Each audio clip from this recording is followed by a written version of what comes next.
islands, sticking up out of the water, forming an island or a grouping of islands. Uh, So there's it's not gonna going be to all be different kinds of islands. any of this.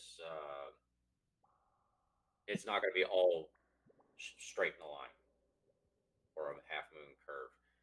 It's going to be legitimate islands. They're going to be completely random on how they lay out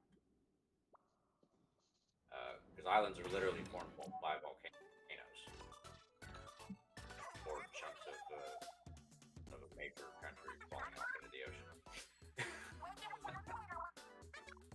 Those things getting sunk like a tectonic plate opens up.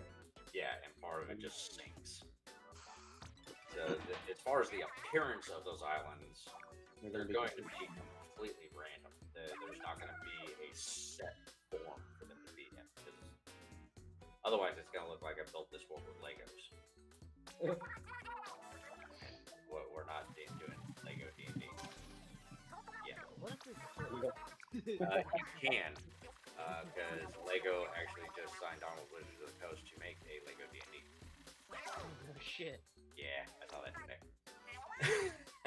Oh, you thought we were kids now. Just wait until that's released. You only thought I was a nerd. Wait till you see my Lego D&D collection. Henry Cavill will be jealous. Do they No, already he'd have it way before us. You're right, he would have it before us. He was the first motherfucker in line. Oh yeah. Do they already have a story in mind, or you think Ryan might be a billionaire by the end of the year? Yeah, them come in and say, "Hey, we want to buy your idea for the Lego D&D game."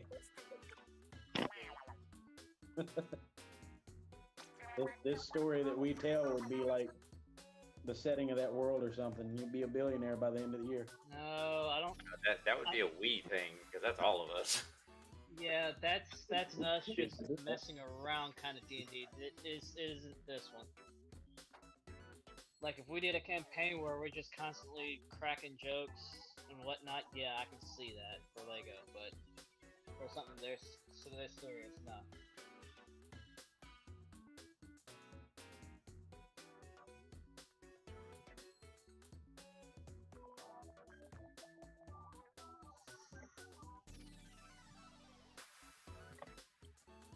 Yeah, and Yeah. your decisions will still guide the direction of the story.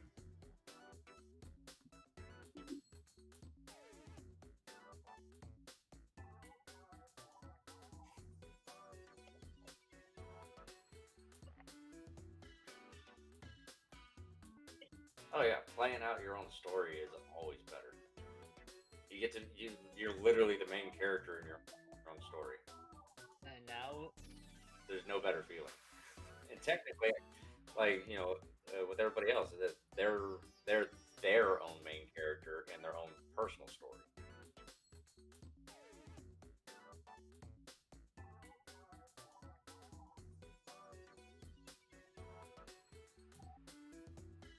Yeah.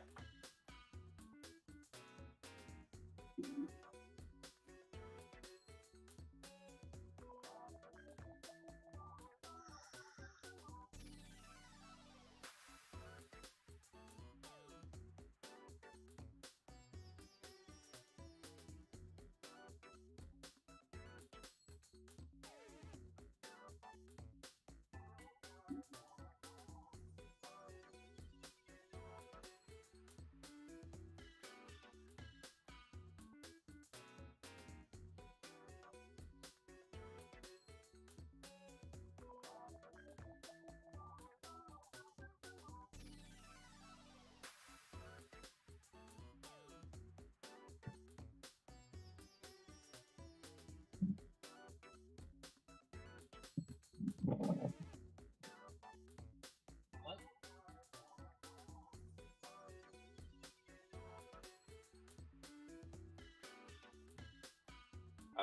When you pitched me the idea, I was stoked from the word go.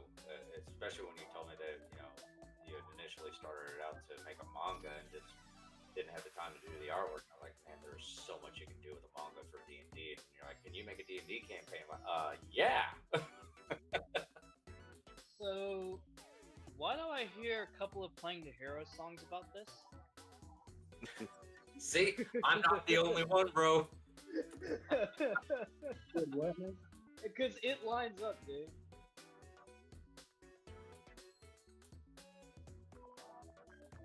Like, it would be amazing to have, like, even just a snippet of an intro and a closing. Well, the thing is, like, he's saying we might do a whole album. Yeah. Technically, if he does that, he could, depending on how many episodes we have, every time he writes a song, that's one song is the intro and outro for an episode. Right. Next song is the intro, outro for that episode.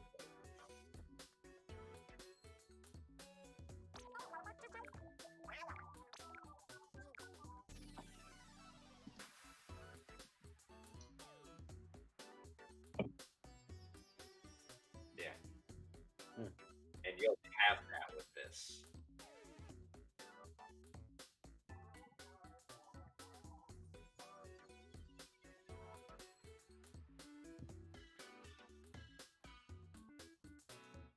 Yeah.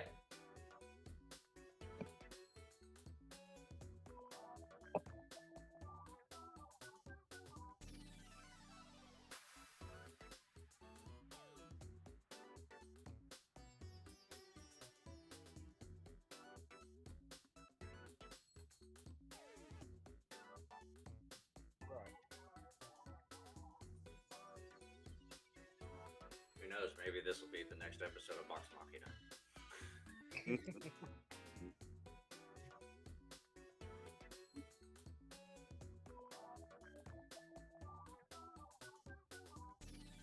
Oh yeah, absolutely.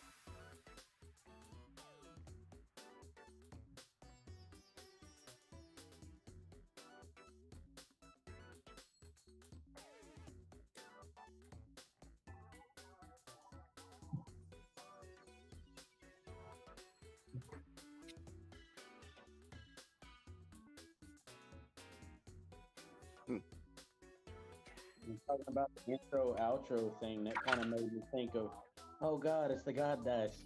But it made me think of the way Jack Black did Pick a Destiny. He started telling the story of young JB, and then it goes into the movie, and then they have their little singing moments in it, and it goes back to him telling the story, and then it goes back to the movie, and then back to Jack Black singing, and back to the movie. That work with the intro outro stuff with the music. Like half of the song is winding up to what the story is going to be about that day, and then the outro would be the battle part of it. Like the songs just start out getting more and more tense, and then boom, all of a sudden it just stops. We do the scene, and then fucking heavy ass music comes in after it.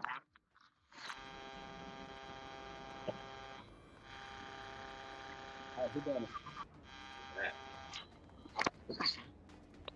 Not sure. Are you guys hearing it? Yeah, you sound muffled now.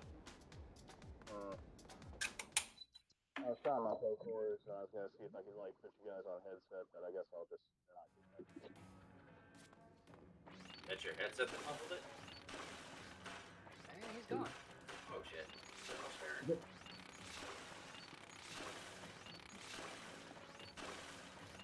Yeah, I lost you off for a second because something happened to the Wi-Fi. There he is. And it cut me out.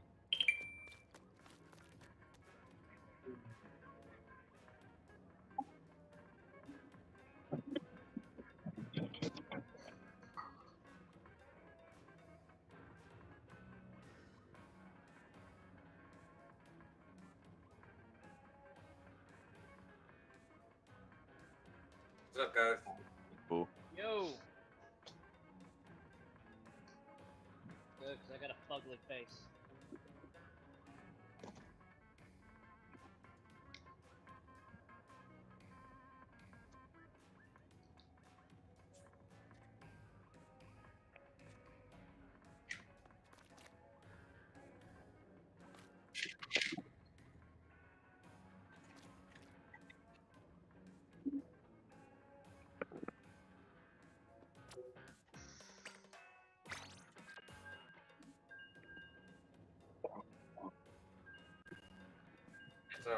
do this. All right. So does everybody have their character sheets pulled up on Beyond? Yep. All right.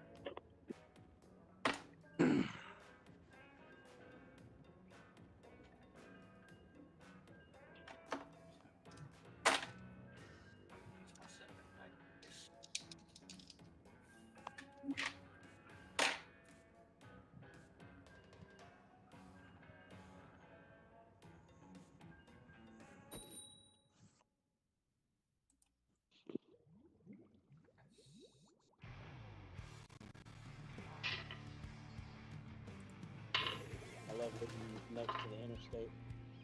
I hear all the guys going by compensating all day long. You're gonna lose a picture of me for a little bit. Oh no! Where did he go? You did go, Troy. You did go. So, what I'm gonna show you is where you guys are going to be for this test run. Keep in mind, this is literally just a test run. All the fucking way. This is so that you guys can get an idea of how you want your characters to play out.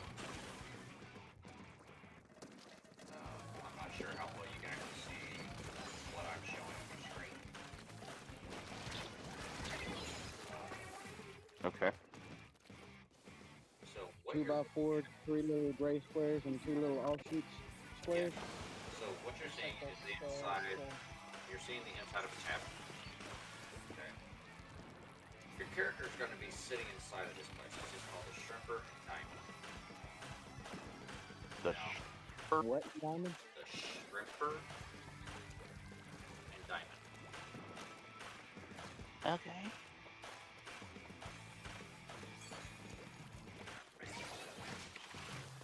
That's an interesting name for a tech. The Shrimper and Diamond is ran by Elias.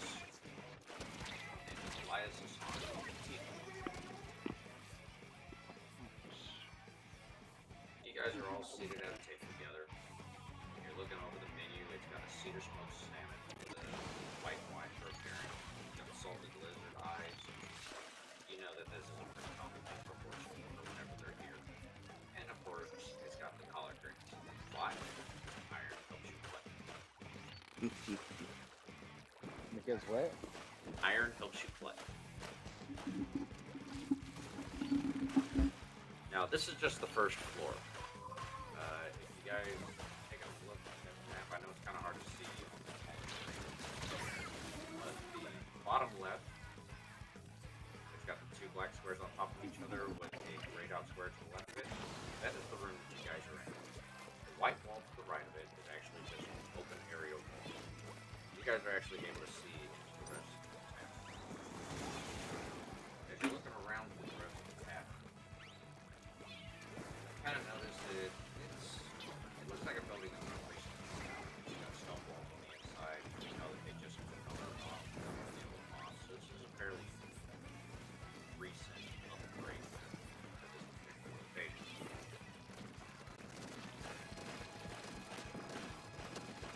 They have a few other snout that are on the menu.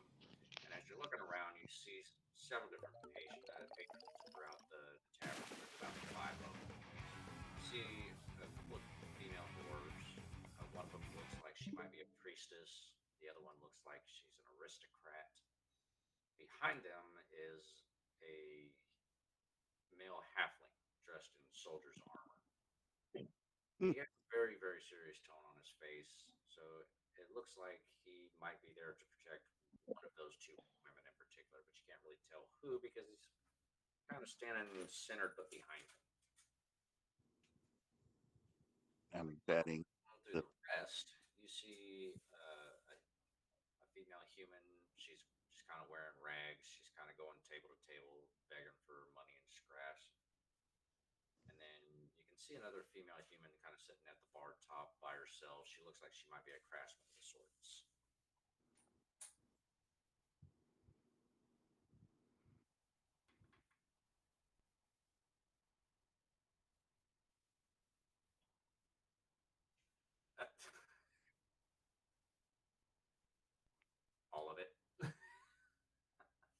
It's basically.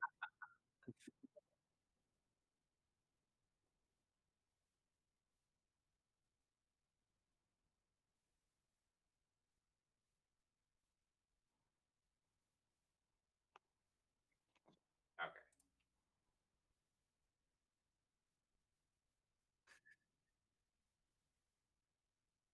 Yeah, because what we're just doing a simple run through tonight for a scenario for you guys to get into your characters and feel them out on how you want them to play. This will kind of help you guys get into character when we actually hit session 0. Okay. So just uh just to give you a quick name on it So we're again. assuming we're well established and know each other at this point, right? It's okay. This place is Shrimp and called the diamond. Shrimper and Diamond. Yeah. Shrimper, not Shrimper. like shrimp. Shrimp. Yeah. I still, it's gotta be like the. It's an interesting name. That's all I'm gonna say. It's ran by a tiefling named Elias Hassan. Yes, essentially. As you're looking around, you can actually see that the building was actually recently renovated. It's got the stone walls on the inside, so you can tell it's been recently cleaned up. Looking around, you'll see that there's several patrons. There's a couple of female dwarfs sitting at a table with a halfling standing behind them. The halfling behind them, it looks like he might be a soldier. He's protecting one of these two women, but you can't really quite put your finger on who it is he's protecting. One of the dwarfs looks like there you go. She looks like she might be an aristocrat or a scholar of some sort, and the other one looks like she might be a priestess. And then as you continue to look around, there's a female walking around from table to table, and she's asking for scraps and change. And then you also see another human female sitting at the bar. It looks like she might be a craftsman or a tradesman of a sort. The menu that you guys are looking at gives you the option of a cedar smoked salmon with white wine. It's got salted lizard eyes, which you guys know is pretty common for orcs to order in this particular place. And then there's also the option of collard greens. Why? Because iron helps you play. Oh, what? I get it, but I'm just like, what? Okay. Take it away. So, well, yeah. So whenever you start bleeding, you can actually clot up. So this is how I'm going to be doing your descriptions for you. I'm going to lay out what you see. I'm going to give you the tidbits of information. If you want more, specify, hey, I'd like to look around for a little more of this or a little more of that. If you guys want, go ahead and roll your 20s. Give me an order of who's going to make a decision and when.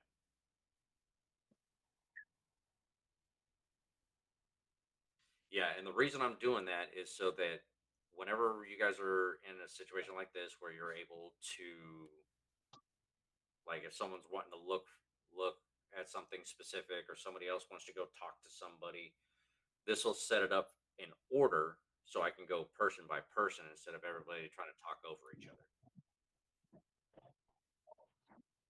Yeah. All right.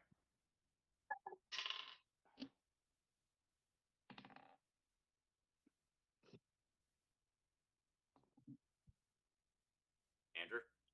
I rolled a 7. All right. Tom. 4 with a +4, so I'm sitting on 8 right now. Wait, are we adding anything to this? Yeah, this is just a straight roll, so it's going to be 4. Oh, Okay. 4. Okay. And Wow. Aaron. Also 4. Also a 4. All right. Aaron and Tom, I need you guys to roll again to see who's going to go before who. 5. Thank God. On the table, Aaron. On the table. No. Trying to get this damn thing to roll. Oh, you using the digital one? Yeah. Okay. Mm. Try.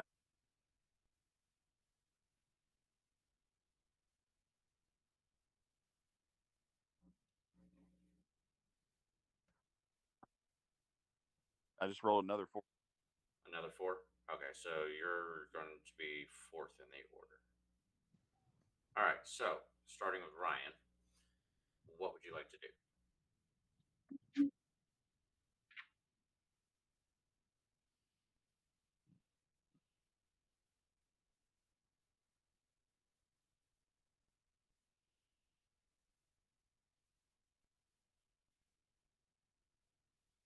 It's Okay, see the 2 squares on top of each other furthest to the left with a gray off to the left? You're in that gray. Yeah, that wall right there is literally just a framed out wall, so you can actually see into the rest of the tavern. it's kind of like a private, kind of open room. Yeah. Yeah. More or less.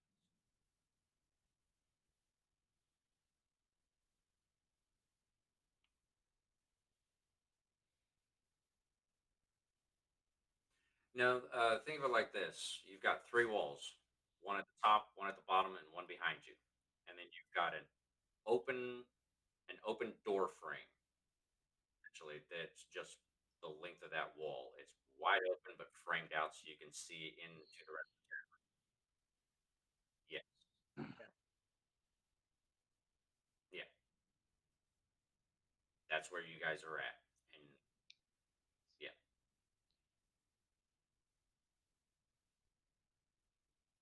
That's fine. The tiefling's behind the bar, and he's serving the woman that looks like she might be a craftsman or a tradesman of a sort.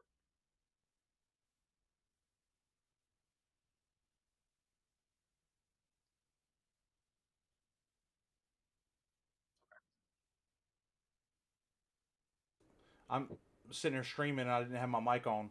Thank you for the thank you for that. Sorry about that. Appreciate you, Amanda. Thank you for letting me know. She said she couldn't hear me. But okay. But yes, just kind of looking back at it, I forgot. I can't believe I forgot to cut my mic on. I'm stupid. Uh, but what I'd like to do is I'd like to, if I can, I'd like to take a better look around and see if I can maybe hear what the tiefling and the adventurer are talking about. Okay. And I'm also going to order salmon because protein. There you go. All right. So give me a listen check. Okay. D20? Yes. Okay. Natural 20. Nice. Okay. So you hear them. You hear them discussing about another dwarven associate of theirs that's one of the merchants in town. Okay. This particular merchant that they're talking about, you can tell that they're very concerned about having this merchant in town because the merchant name is Corey. And Corey has a fascination of death. Okay, I got you. So always has a knife. Corey has a fascination with death. Yes. Always has a knife in her hand.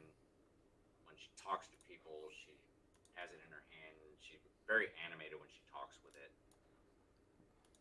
And it's making people uncomfortable. Right. So, damn, that's crazy, bro. Do you want to see what's going on with the tiefling? Yes, I do. So, as the tiefling is talking... Oh, wait a minute. The tiefling is the one serving the drinks, right? Yes. Okay, I'm just making sure. I feel bad that I missed part of that, but... It's okay. I kind of misplaced my notes here. It's all good. That's why we're practicing, so... That's why we're testing. The conversation that's going on between him and the crafter. Do you want to listen in on that? Yes, I guess since I rolled a nat 20, I'm eating the salmon, or I ordered the salmon. I guess I'm just twirling my drink around, and I'm just like I completely tuned out the rest of the party, and I'm like soaking in every ounce of information I can because I'm really trying to get to the bottom of whatever situation is going on that put us in this particular environment. Okay. So you hear the tiefling and the human talking about this elf named Carta. And what you hear them talking about is they're talking about these unusual marks on Carta's legs. And nobody really knows how she got them or what caused them. They just know that she was imprisoned in a magical prison for about 100 years. They don't know what happened to her in the prison, but when she came out, these markings were all over. So she was being tortured. And so what Vin would probably do is what I'll do is I'll tap Zane's leg underneath the table, and I'll say, Zane, so I don't know if you can notice this, but that girl over there, I want you to take a really good look at her legs. Oh no, she's not in the bar. Oh, she's not in the bar? Okay, I misunderstood. My bad.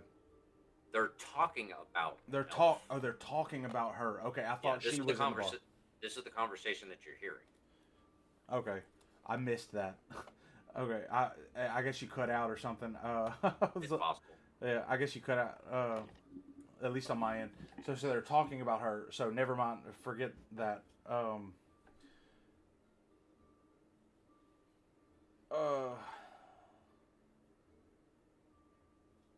Sorry, I'm trying to gather my thoughts here. I'm trying to. Well, while you munch that over, we're going to go ahead and jump over to Andrew. That's fine. And then we'll circle around. So, Andrew. First of all, I'm going to order me some meat. Okay. And then, right after I do that, I want to roll perception to hear what the priestess and the supposedly Aristocat, if they're even talking, seeing what's going on with them and probably hear why, one of them has a bodyguard, and try to figure out which one it is.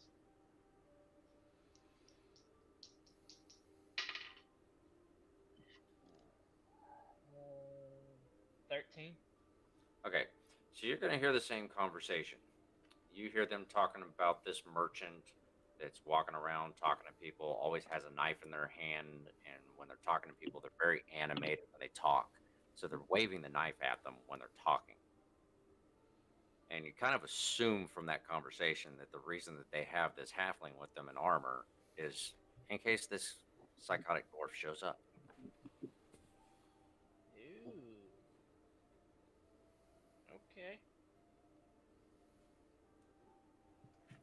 All right, Tom. I'm gonna try to see what the hell the beggar girl is doing. The beggar? Because I mean, you said there's the tiefling at the bar, the human craftsman at the bar, and then 2 dwarves at the table and the halfling behind them.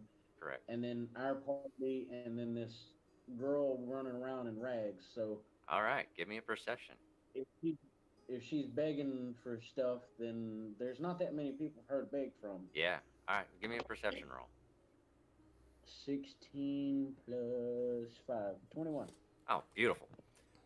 So you notice that every time she goes up to somebody, they kind of push her back a little bit and tell her to go away. But every time she runs back up to them, you catch a glimpse of her hand touching the coin pockets on their hips. And she's snatching a coin out every time she walks up to them. And you do see her walking towards your table. Do I notice where she's putting the coins? When it looks like she's. Every time you see her pluck one, you don't really see her hand go anywhere, so you're kind of assuming that she's slipping them down her sleeve. So she's taking the coins? She's stealing coins off of these people. Yeah. Now, this isn't something that you've noticed yet. No, I'm making sure I understand you correctly. Yeah. Aaron, Yeah. your turn. Um, I'm okay. So I'm kind of thinking I'm gonna be uh, placing an order for the salmon, and asked the I guess it's a waitress chick or whatever that's running around. Is that who's taking the orders? No, the tiefling is coming out from behind the bar and double checking at the tables. He's the only server in the entire building. Okay, so he's already kind of forgot our table and stuff, and so we pretty much already got our wine or whatever we got. Well, Andrew just put in an order, so if you want to basically wave him down so that he knows that you need to put in an order, and he'll come to you.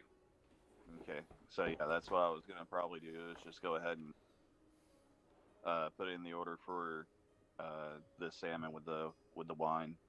Okay. So he comes over and he takes down your order, and he lets you know since you guys already have rooms for the night, you don't have to worry about paying for this meal. It's included with your stay for the evening. Just wanted to give you guys a quick reminder. Well, that's really nice of you. All right. Ryan, we're coming back around to you. Okay. So I guess it's my turn again. Yes, sir. Yeah. Okay. First off, I would like to compliment the waitress on the salmon because it is incredible. Man, this salmon is delicious. I've never in my life had salmon this good. Is it? Stephen looks at you and says, "Thank you very much. I will pass on your compliments to the chef." Is it is it caught fresh Yes, nearby? we catch all of our fish locally. The river's about a half a mile up the road. We send one of our locals out there every day, and he always stops by here, and we get a basket of fresh fish from him every morning. Oh, that's pretty convenient. Well, We do have days where we don't have it, unfortunately, but that's the season. Well, I guess it seems like you guys are running a pretty solid business, a really nice establishment you guys have. It real quick, I do have a question before you go. I have to ask, do you know the I'm trying to remember what I'm trying to keep up with all the characters. The character that was picking the character that I was listening to talk to the tiefling. Oh, the human craftsman. Right. I was gonna ask how much, since I don't know about the other person, right? Aside from what I was listening to as far as the situation, I was gonna ask, do you know anything about the human craftsman over there? If it's okay for me to ask. Oh, absolutely. You're referring to Riffin. Riffin? Riffin. Riffin. Okay. Yeah, she's our local craftsman. She does everything for everyone. If you need swords and shields and armor, or if you need a new set of cutlery. Oh, there you go, Zane. Huh? Not bad. Very multifaceted. Nice. I'll be honest, some of her stuff's a little too fancy for this town. A little too fancy for this town. She's not from here. Not originally, no. She came from some big city a couple thousand miles to the east. Well, that's good to know. Might have to hit that place up. Yeah, we'll have to check it out. And out of character, Okay. I'd like to.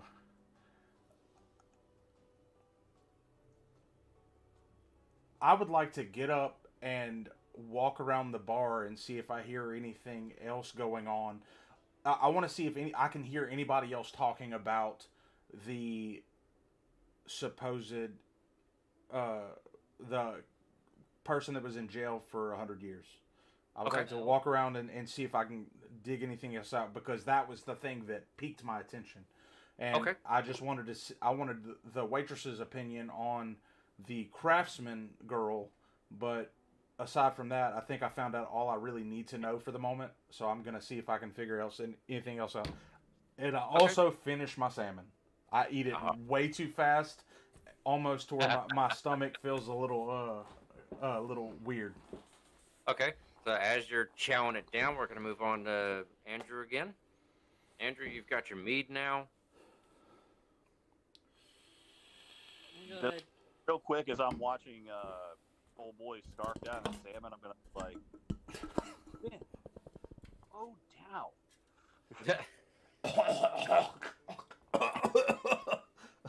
We warned you. It's just too good. It's way too good. We can't. Then savor it. We really can't breathe. Jesus, dude. These, man. I was trying to find out where their fishing hole was. I really, really want to catch some of these salmon. I don't know what it is. No. Then you're gonna ruin their business catching all the fish. They got a business to run, man. You're right. You're right. That's selfish of me. All right. Well, I need to go. Yeah, I need. I'm gonna go step out for some fresh air, and that's when I get up and walk away. Sorry. All right. Now you can continue his turn. Alright. I'm gonna take a sip of mead and kinda like in a lower kind of voice, talk to Zane about what I was overhearing from the two dwarves.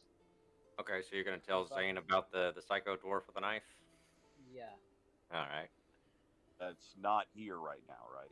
Correct. Yeah. As far as we know. Yeah.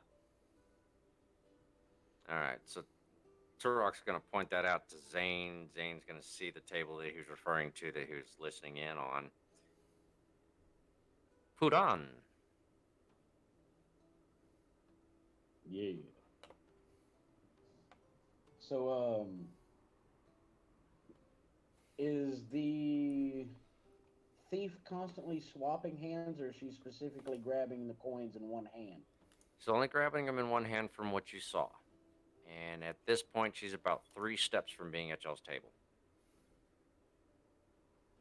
And which hand would that be, and which side of the table am I sitting on as she approaches?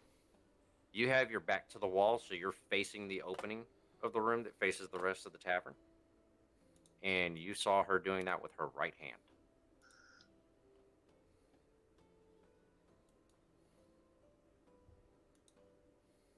So I'm up against the wall where the gray square is.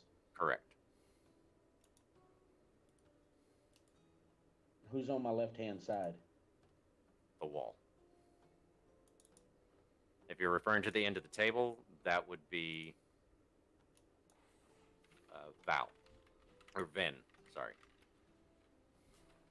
He just got up and left. Yeah. So, And to your right is going to be Turok, and Zane's to the right of him. So where does that put me? That puts you on that bottom wall. On the bottom wall? Yeah. Yeah, the very bottom left corner. Okay. did Zane finish eating his food already? Before he got up and left? I mean, not Zane. Vin. Vin? Yes. Vin, did you have any scraps left on there? Heck no. I shoved it all in my mouth. In fact, Right. I had some of the dressing from the salmon, some of the greens hanging out the corner of my mouth, and I still had a mouthful of fish. As I was like, I'm gonna go take a look. I'm gonna go get some fresh air, and I'm sitting there still choking on salmon. He basically ate it, bone and all. Yeah, I just ate the whole thing. This is, All right. So this is a square table then, right? Or a rectangle table? Correct. Yes. Rectangle. So I'm going to reach over and grab Vin's empty plate and slide it over. And I'm going to wave invitingly to the girl Okay. and pat the seat next to me for her to sit down. All right. So she sees you wave her over, and she kind of stops and gives you a cautious look, because for her, this is different. People normally shoo her away. She's not used to being invited. But she does slowly and cautiously work her way over to those last few steps. And what are we doing? And she slides into the seat, and she looks at you.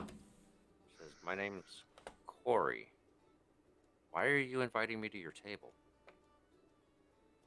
Is this the same Corey that's always trying to knife everybody? No. Okay. So if I were to roll a sleight of hand successfully, would I be able to fill up her sleeve without her noticing and find the coins? Assuming I know about where they're going to be at. You'd have to do a sleight of hand check. You out-thief the thief, really? Do what? You gonna see if you can out-thief the thief? Okay. 18 plus 4. He out-thieves the thief. So you run your hand across the backside of her right arm, and you feel the pouch, and you can kind of feel a coin shift a little bit. So you know exactly where the money's dropping in her sleeve. Are you trying to slide it out of her sleeve, or are you just checking to see where it's at? No, I'm about to bribe for information. Okay. So we're gonna move on to Aaron before you do that. Aaron, you just watched the lady in rags Come over and cautiously waved over to the table and I watched my monk sit there and wave this person over that's basically been begging around the bar. yes. And I'm like, okay, so what are we doing? And then she sits down, and I'm like, okay, so this is happening. Mm-hmm. And you do hear her say her name is Corey. It's very nice to meet you, Corey. She looks at you and says, "It's nice to meet you too." Who are you people? Well, I'm Hudan. Oh. And Phone fell over. I was trying to charge my phone and it fell over. What I missed?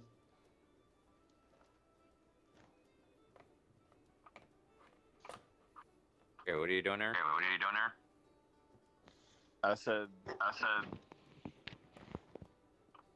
that I would. Who's that? Who's that? I think we're catching an echo off for you. Huh? Who is? Jaboy. Mm, Hey, the echoes are coming. I'm Coming from you, Chief.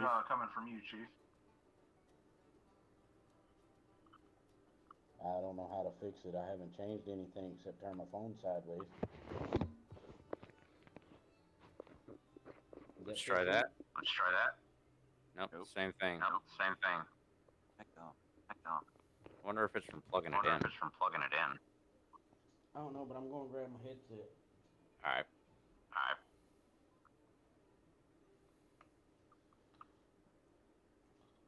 Yeah, that was interesting.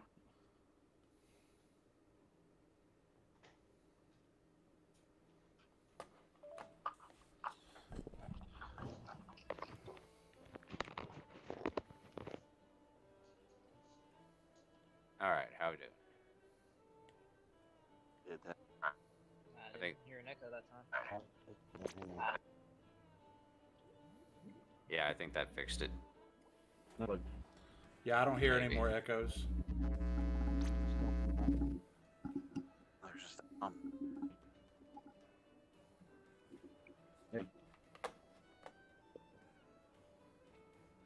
Okay, so Aaron, continue on what you were doing. I was just introducing basically the table, and I was like, Okay. well, and the lovely gentleman that invited you over is Pudan. And then I look at Turok, and I'm like, and this is a big bull. When you, You know this. as soon as you do that, she looks at Turok and goes, "That's a very big bull. Why did you bring a bull in a bar?" We tried to leave him in the China shop, but they said it was a bad idea. I would have to agree. That's funny. All right. Is there anything else you want to do, Aaron? How about nearly spit out my mead that I Uh, was I'm drinking? hoping that my food has finally arrived so I can Yes. see how amazing the salmon is that my protege has decided to shove it down the gullet like a freaking All right. Yeah. like a guppy. He walks up to your table with it, and you can smell the salmon before it even reaches the table. That's beautiful. That smells good. And I look at Corey and I ask her if she would like some. All right. She kind of gives you this puzzled look. Again, because this is just something she's not used to having happen to her. And she says, "Are you sure you want to share that?" I was just trying to be polite and get a little bit of dinner. I don't have to have all of it. Well, if it's okay with you, can I have just the head? Sure. All right. And she takes the empty plate and slides the plate across the table to you. Just the tip. I expertly go ahead and parcel off the head and put it on the plate. All right. I'm assuming you slide it back to her. Mm-hmm. All right. And She as grabs he's the doing plate. Go ahead. As he's doing that, I'm gonna ask her if she's thirsty. She says yes. A mug of water would be fine. I go ahead and wave towards the tiefling over there. All right. He And comes back over. Yeah, can I get some water for the young lady right here? He kind of gives you a concerned look and kind of crinkles his eyebrows a little bit. Yeah, I can do that. I'll be right back. Thank you, sir. Thank you. He goes to the bar, grabs that, and comes back. Ryan, back around to you. So I'm currently walking through the double door, and I'm walking Audio? into the rest. Oh, do I not have any audio? I hear I you. hear you. But your boy's video and audio is doing something weird. Yeah. So y'all can hear me fine though. Yeah. Yeah. Okay. So anyway, so I'm walking through the double doors, and I'm going to what? Your boy having some issues. It's like I guess he can't hear me.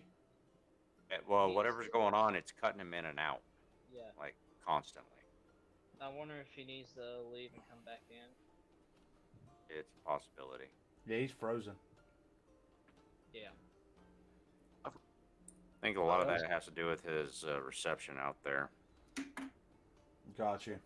All right. Shall I continue? Yes. Okay. So, anyways, as I walk through the double doors, In sync. bro, Just keep going. I can't. I'm ADHD. Oh. I'm sorry. I think he's back now. Okay. Yeah. Okay, I'm gonna continue. Works. All right.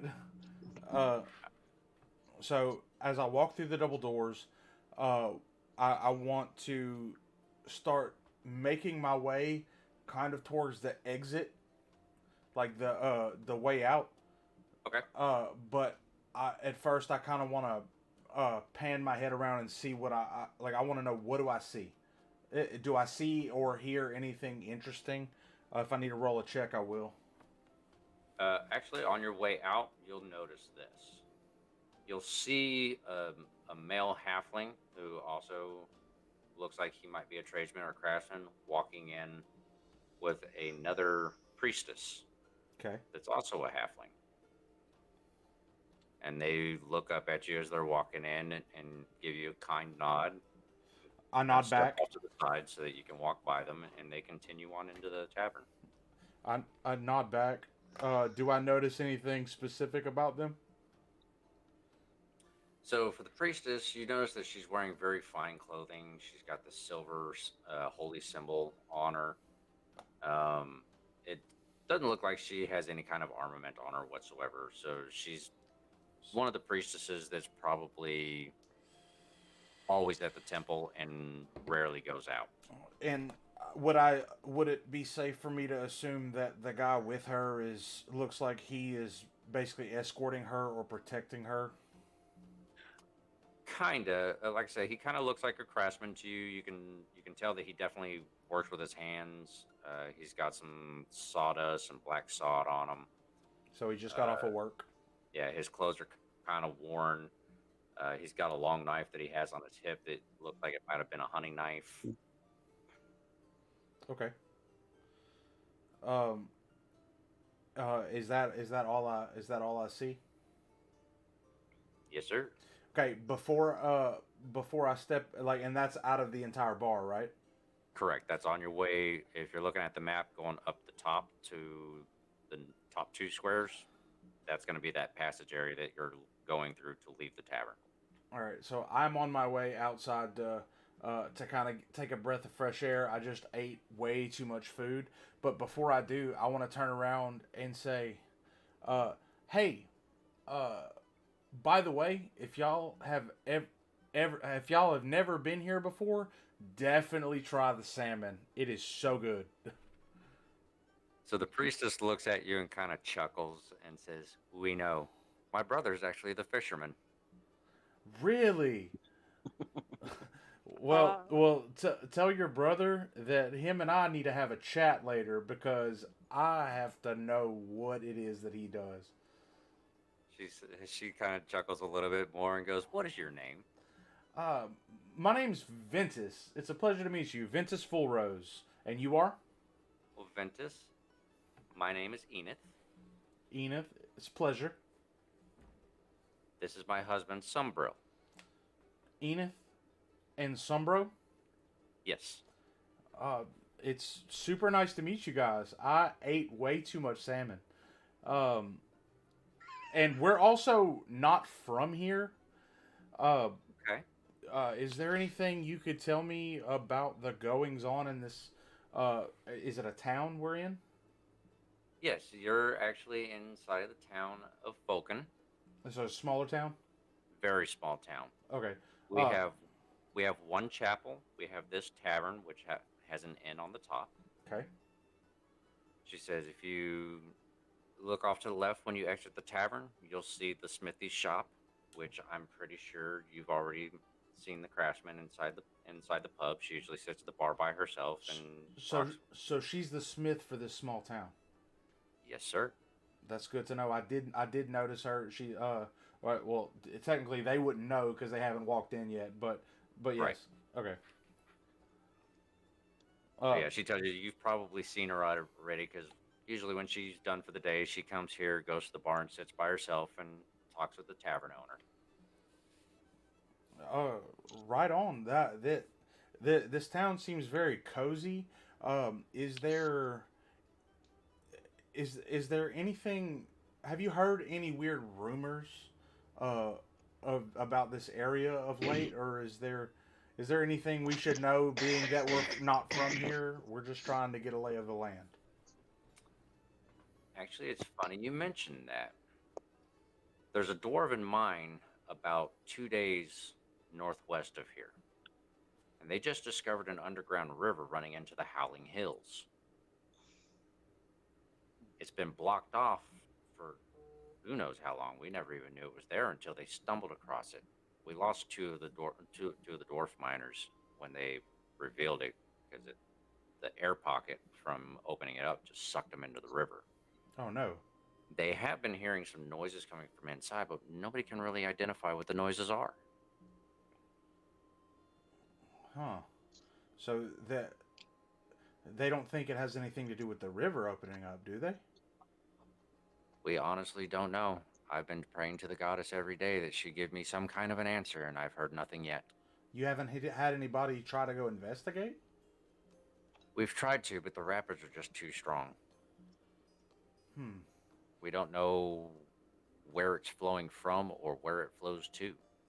And there's no way to get past it. Or there's no way to investigate further into the mine, right? Not for us, not safely. Okay.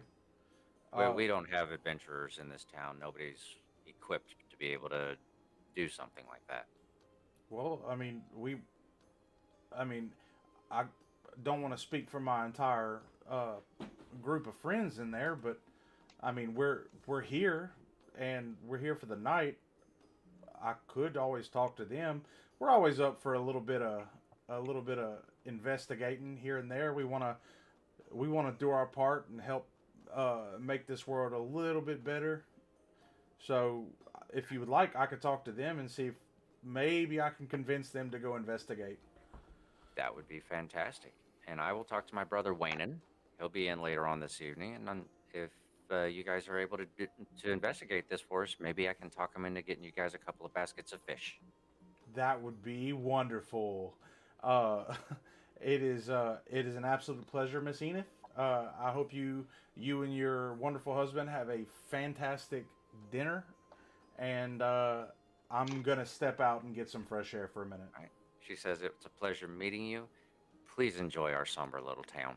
And her and her husband turn around and continue the way back into the tavern. Awesome. Turok. Do I see Ventus leaving or Oh yeah, you saw him when he got up, because he got up in kind of a hurry while he was choking on that fish. Yeah, I kind of made a scene. Everybody saw it. So I saw him heading towards the exit. Yes. Okay. I'm gonna down the rest of my mead, let Zane know I'm gonna go after Ventus, see if he's alright. I'll Okay. be back. I look at him and I'm like, stay out of trouble. No guarantees. He's gonna about to talk and be like, you know what I mean. Yeah. All right. So Zane, now that you've told him you know exactly what I'm talking about, you stay out of trouble. What are you doing? Oh, you did want to get what Pudan? Oh, I just realized his video's back. Yes, Pudan. What are you doing? Is my audio lined up with my video right now? Yes, Yeah, sir. All right. Yeah, my Wi-Fi cut off on my phone. I had to turn it back on, and 5G don't quite reach from the window over there. Anyway, so now that I know where her coins are, I'm assuming she's tearing into the head of this fish.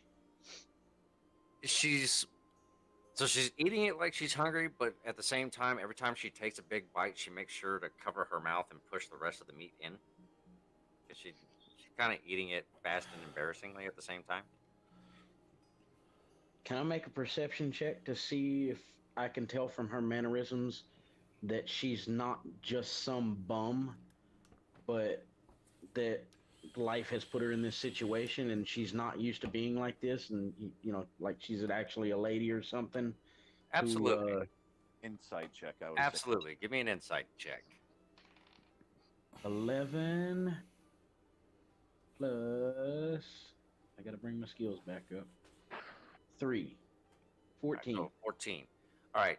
So she's not from a big family, but you can tell that she came from a family that, well, they had a moderate living.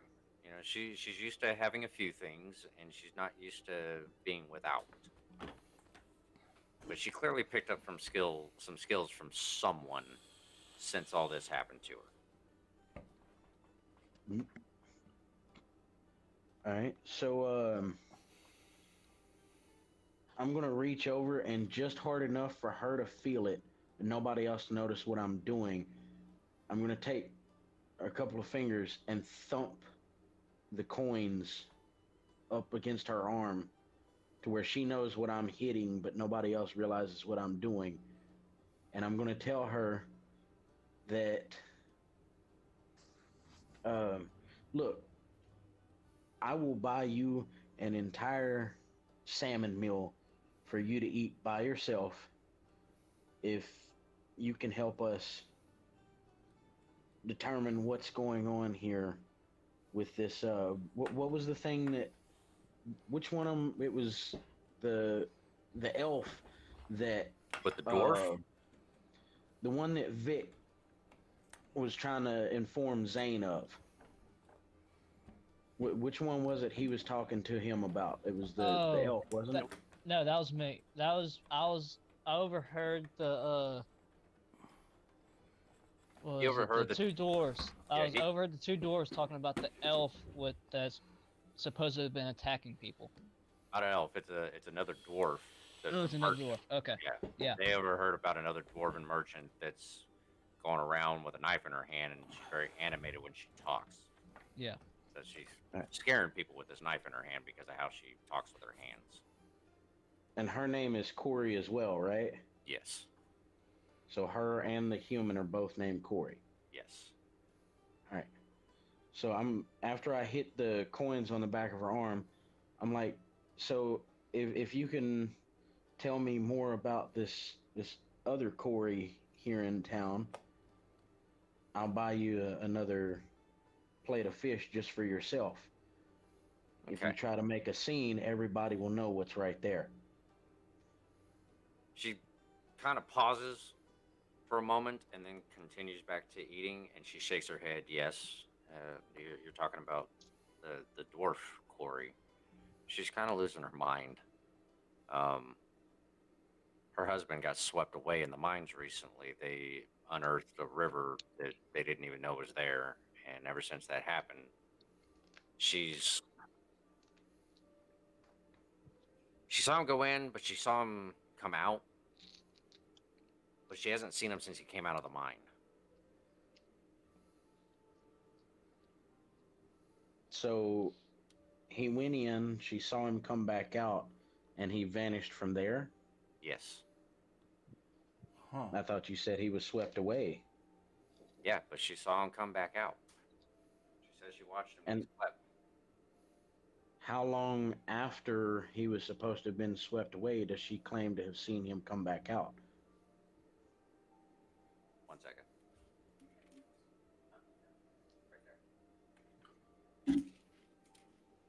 Sorry. All right, repeat that for me. How long after he was supposed to have been swept away does she claim that he came back out before he vanished? She said a couple of hours.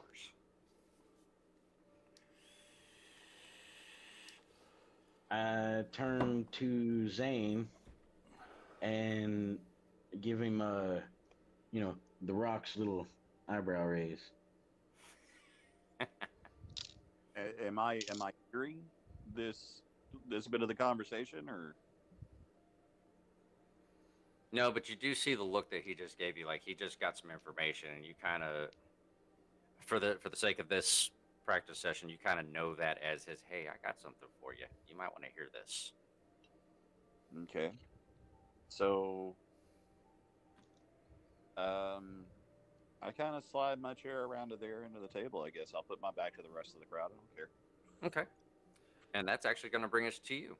So you've slid your table around to the other side of the table, and now she's kind of sitting on the in between the two of you. Okay. And so I'm like, so what's going on?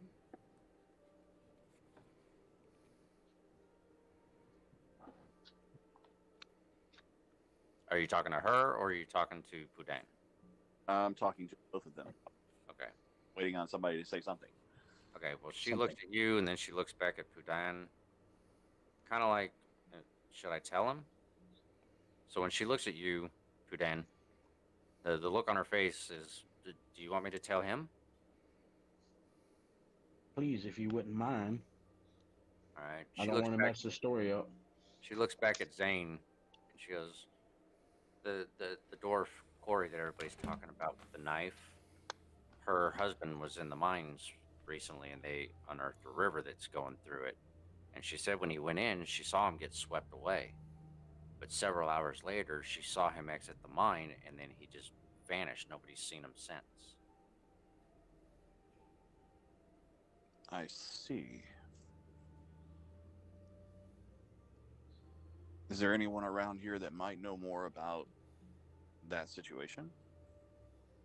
Like the deal with the river and all of that? Your timing on that's impeccable.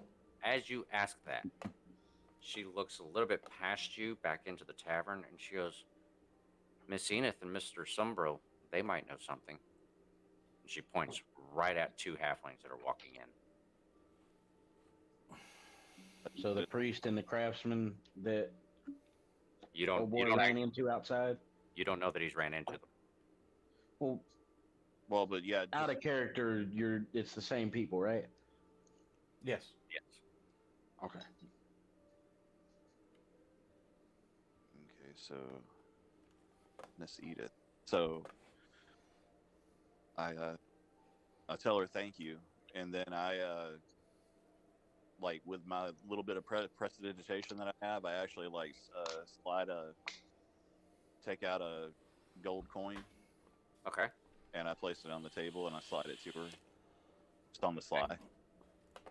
She feels it hit her hand, and she looks down, and you see her eyes go wide and then right back to normal again.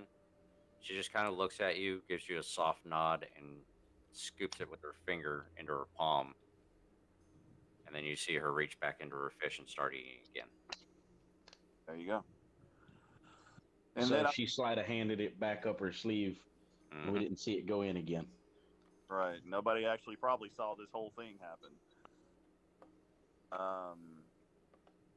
Anyway, so then I'm gonna get up and I'm gonna grab my glass of wine,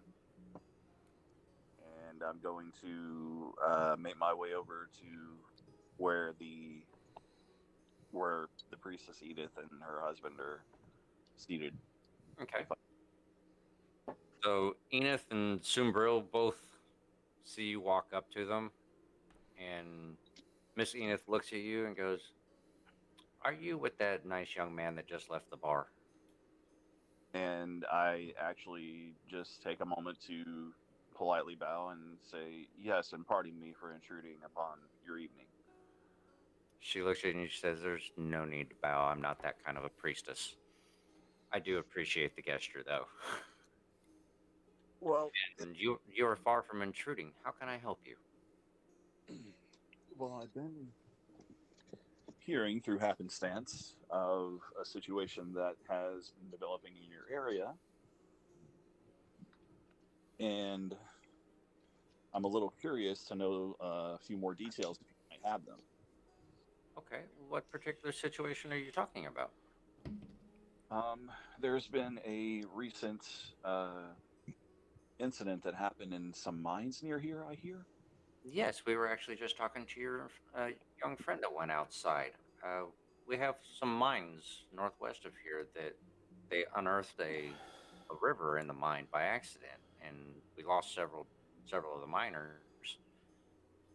And then one of them,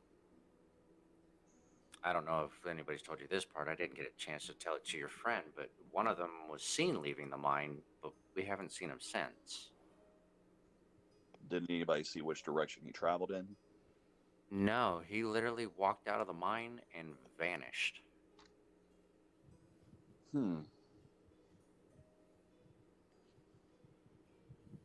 Well,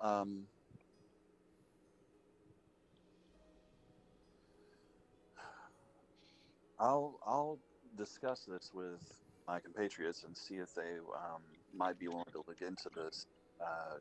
It's never any good to have things like that going on in any territory. I very much appreciate that. And you said that nobody's really gone back or been able to check on this situation? Correct. Nobody's been able to do any kind of investigating because it's just too dangerous for us. We don't have anybody aside from our blacksmith and my husband that can really do any kind of adventuring work, as you would put it. But they're not really equipped to be able to do something like that, and it's far too dangerous for any of us to try to do this.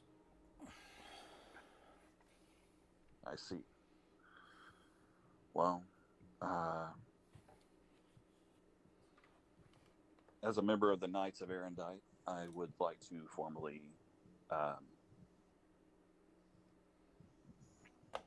say that I would be willing to look into this. I will talk to my party, though, to make sure that everybody is okay with that. And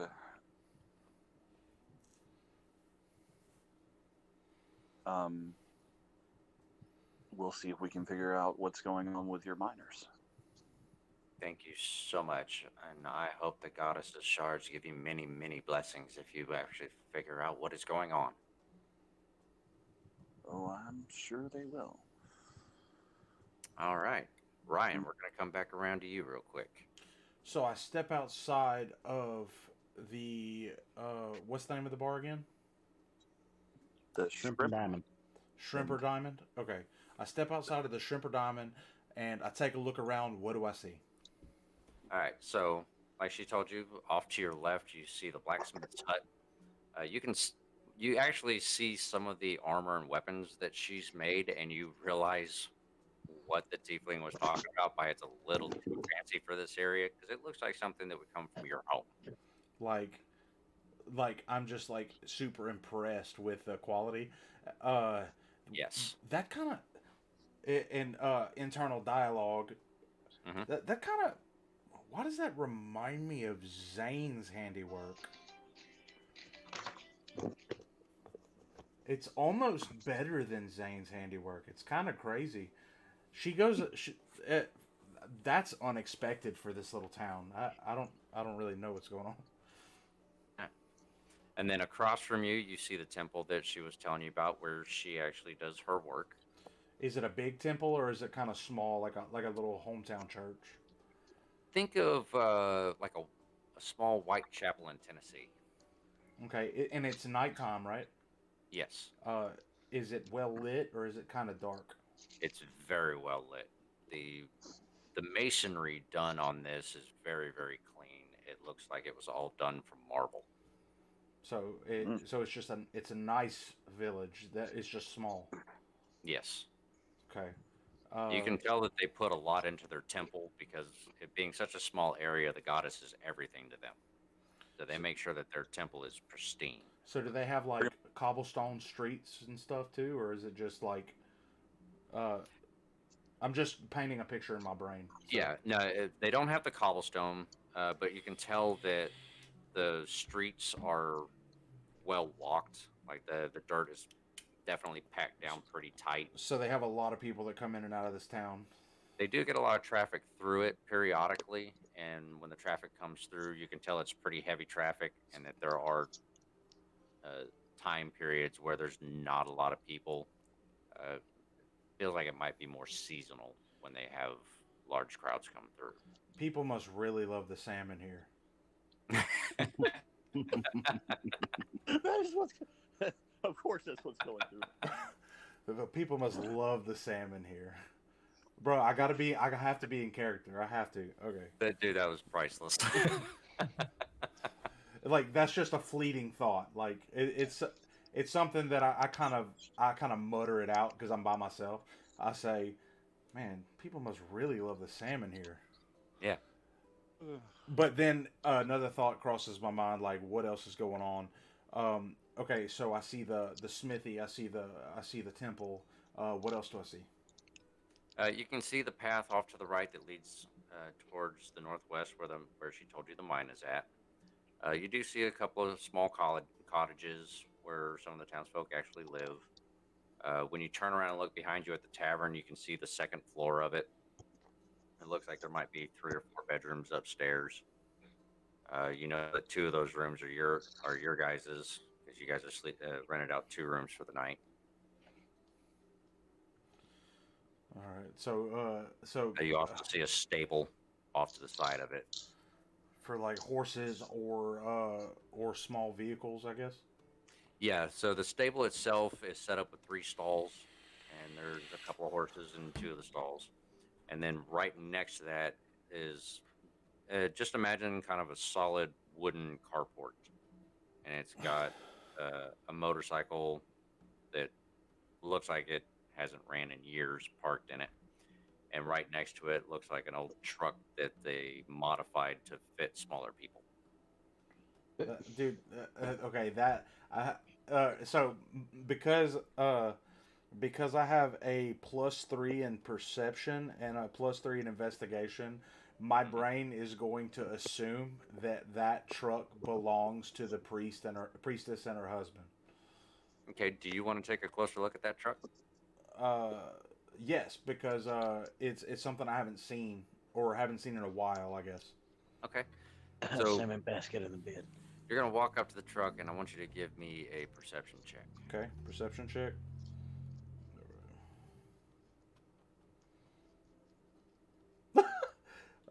7 plus 3, that's 10. Just enough. I thought it was a 1. I thought it was a 1, to be honest. I was like, fuck. So the exterior of the truck, you can tell it's been recently modified. So the exterior still doesn't look all that great, but the interior looks like they just went all out. Like, you can tell that the seats have been lowered, the steering wheel's been lowered, the pedals have been raised, the dashboard's been lowered. It's got a much bigger windshield than it should have. It's done in kind of an ice blue leather.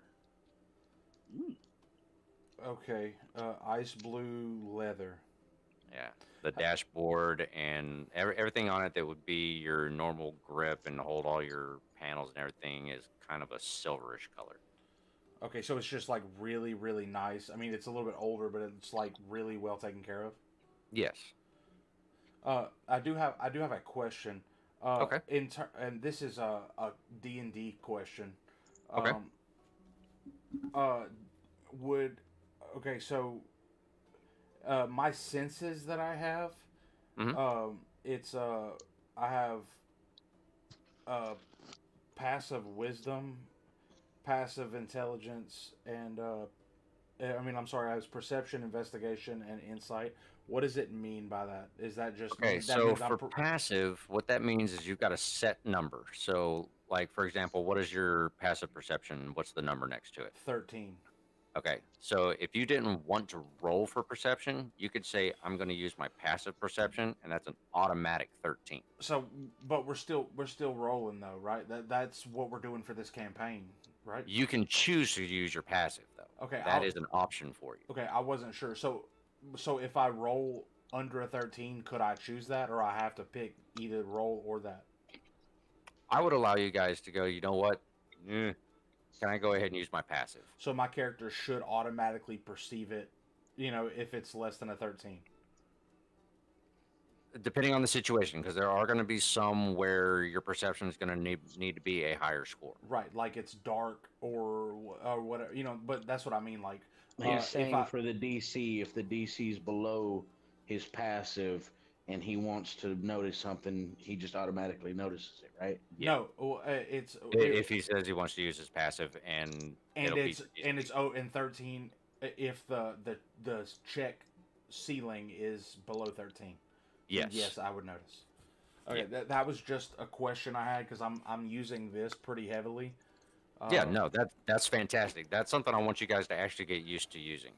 So that's what I'm doing. I'm kind of got my phone in front of me and I'm digging around on it, just trying to make sure I understand everything. And I'm trying to figure out like what I have, like things that I may or may not have advantage on, and stuff like that. So I was just taking a look, but okay. But so it's a nice truck. It's got you said a blue interior. Yeah. Nice. Do I notice anything else about it? Like anything in the bed, anything, because I'm like poking around. Like I really like this truck. It looks really nice, and I'm checking out the craftsmanship because I grew up in a town right outside one of the bigger cities. Right. So you're used to seeing vehicles a lot more than these small towns are. Right, and then not to mention Zane and my father also get dropped off by really heavy military vehicles when they come back home. So I'm looking around and I'm very interested in craftsmanship because I grew up around it. Correct.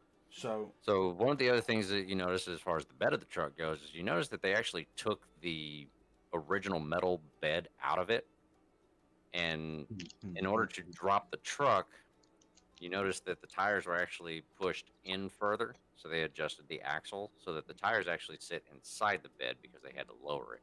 So it wasn't originally built for halflings. It was customized for halflings. It was customized for halflings. That's dope. So everything underneath the bed currently is exposed. So you can tell it's kind of a work in progress. Gotcha. So they're still working on it. While you're doing this, the young lady that was sitting at the bar walks out, comes up behind you. Give me a listen check. Okay. D20. Yes. Where is listen on this list? Is it not Well, on if there? you were listening. Well, technically, wouldn't that be a perception check? Still, Usually listen is on the skills list, but I think 5e got rid of listen. So It would we count it as a investigation or a perception? give me just a second to pull up a character sheet on my phone so I can see what you guys see.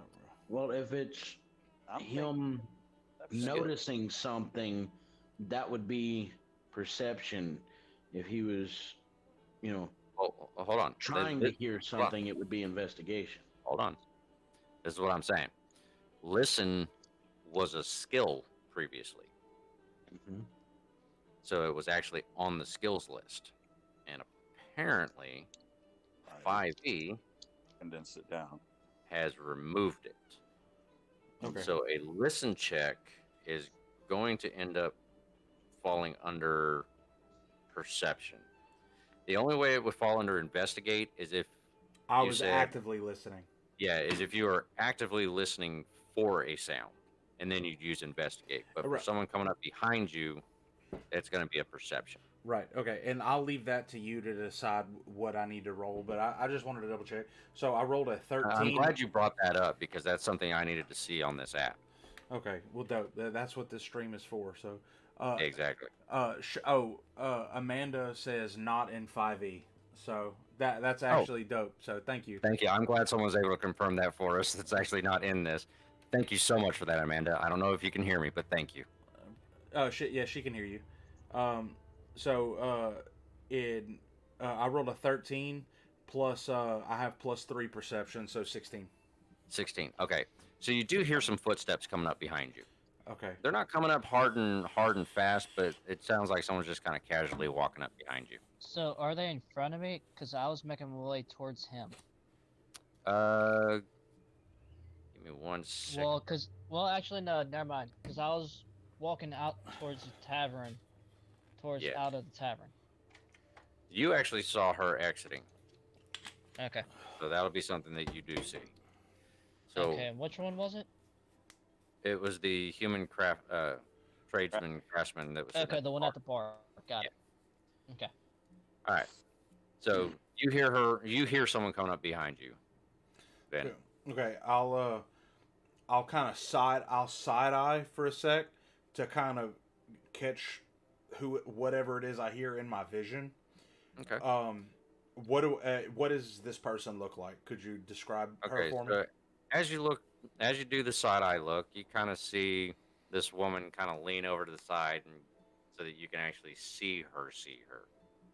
And she kind of waves at you to get your attention to make sure that you know 100% she's there, and she doesn't want to freak you out.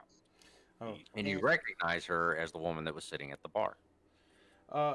Hi, how's it going? Sorry, I was just kind of messing around. I was looking around, trying to get a lay of the land. I wasn't disturbing anything of yours, was I?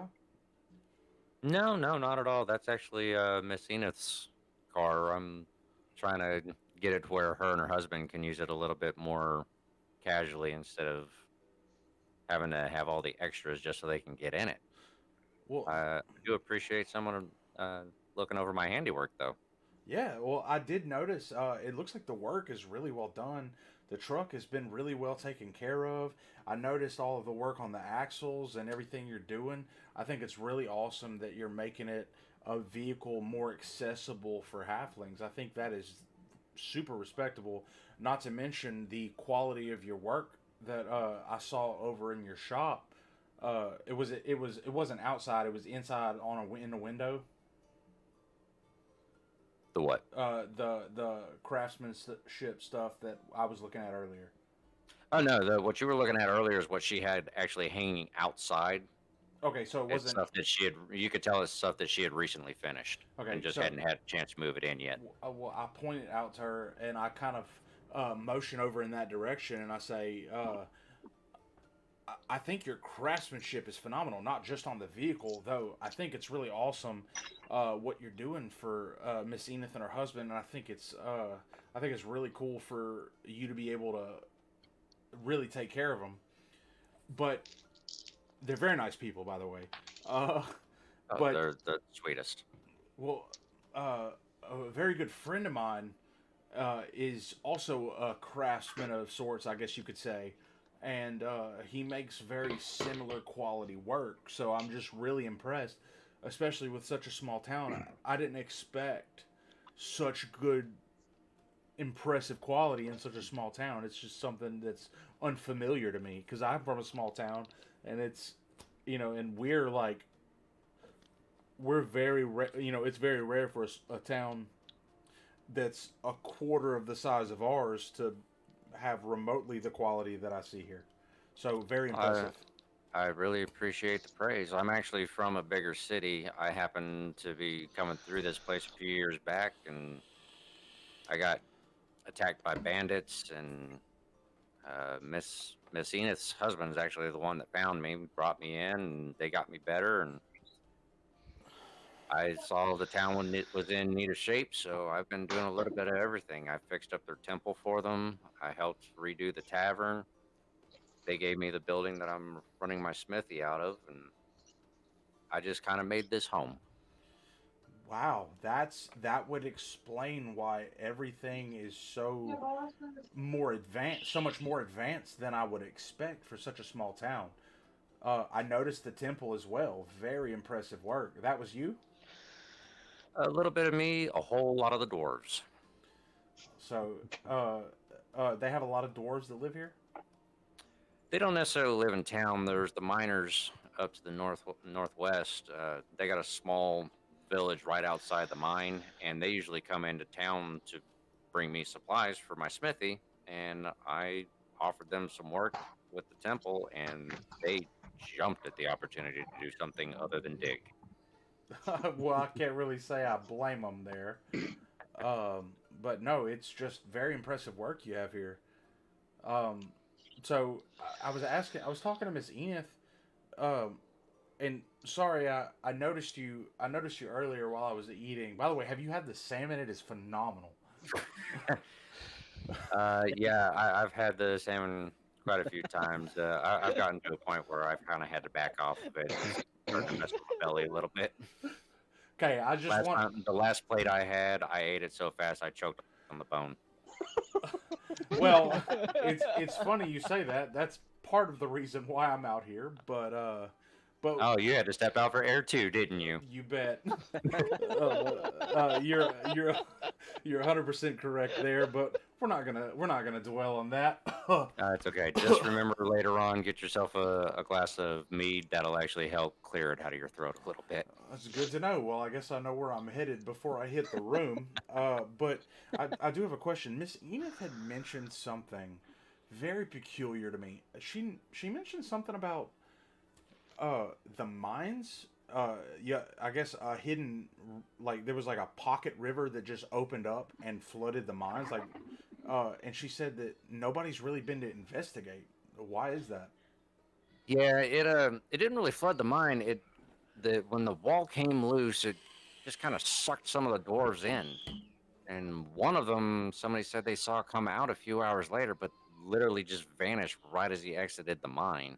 How was that? He's been missing for a few days. How was that? But nobody's really gone back, mostly because, well, me and Miss Ina's husband are really the only people here other than that little turd of a soldier that they got hiding inside. Poor. He's about as useless as a toothpick. Well. Yay! Well, I guess We're the only ones capable of fighting, and we really can't leave the town undefended. understandable, especially with all of this nonsense going on. So I do have a couple of questions for you, if that's okay, Mrs. Patty. Patty. Yes, sir. Miss Patty, it's a pleasure to meet you. So I have a couple of questions for you. Maybe you could shed some light on this. And I'm just kind of doing a little preemptive investigation because I'm very interested. Miss Enith and her husband were so nice. The food here is phenomenal. The salmon is incredible. The, you know, and I don't know. I kind of want to do something to kind of help you guys out. It seems like you guys are a little short-handed in the, I guess the protection area. So I don't know. I would like to talk to my friends and see if there's something we might be able to do. Okay. Is there anything you can tell me about the dwarf that you saw come out and disappear? Was he like a mage or something? No, he wasn't a mage. He's just a regular miner. Then But I tell you what, if you guys are really interested in helping, meet me back inside the tavern in an hour. I need to go move all of the equipment that I finished up today back inside the shop. in an hour? All right. Well, do you need a And hand? I'll tell you everything I know. No, I think I got it. I just have a single suit of armor and a couple of axes to move inside. Okay. Well, if you need help with anything, just be sure you ask. We're just kind of enjoying ourselves for right now, kind of trying to wind down a little bit. We've had a really long journey up to this point, uh, out of character, assuming we have made some progress. Yeah, so for this particular scenario, you guys have just come off of 3 days on the road, and this is the first town you've come across. Okay, just for context. Okay, so Yeah. back in character. Yeah, we're just trying to take it easy. We've been traveling for about 3 days, and we're just trying to understand. And you guys have all been so incredibly kind to us, kinder than the last town actually. Uh, we were kind of a band of outcasts, but you guys seem to kind of take to us. So it's very very kind. So we'd like to do something to repay you. And I'm of course speaking for my friends. I still have to talk with them about it. Hope they aren't mad at me about it.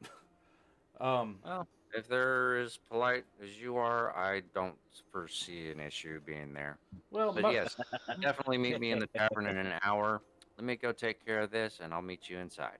well, most of them are, but yeah, that sounds good. I'll see you in an hour. I didn't do it. I didn't. All right. It was a pleasure to meet you, Miss Patty. I'll see you soon. Sure.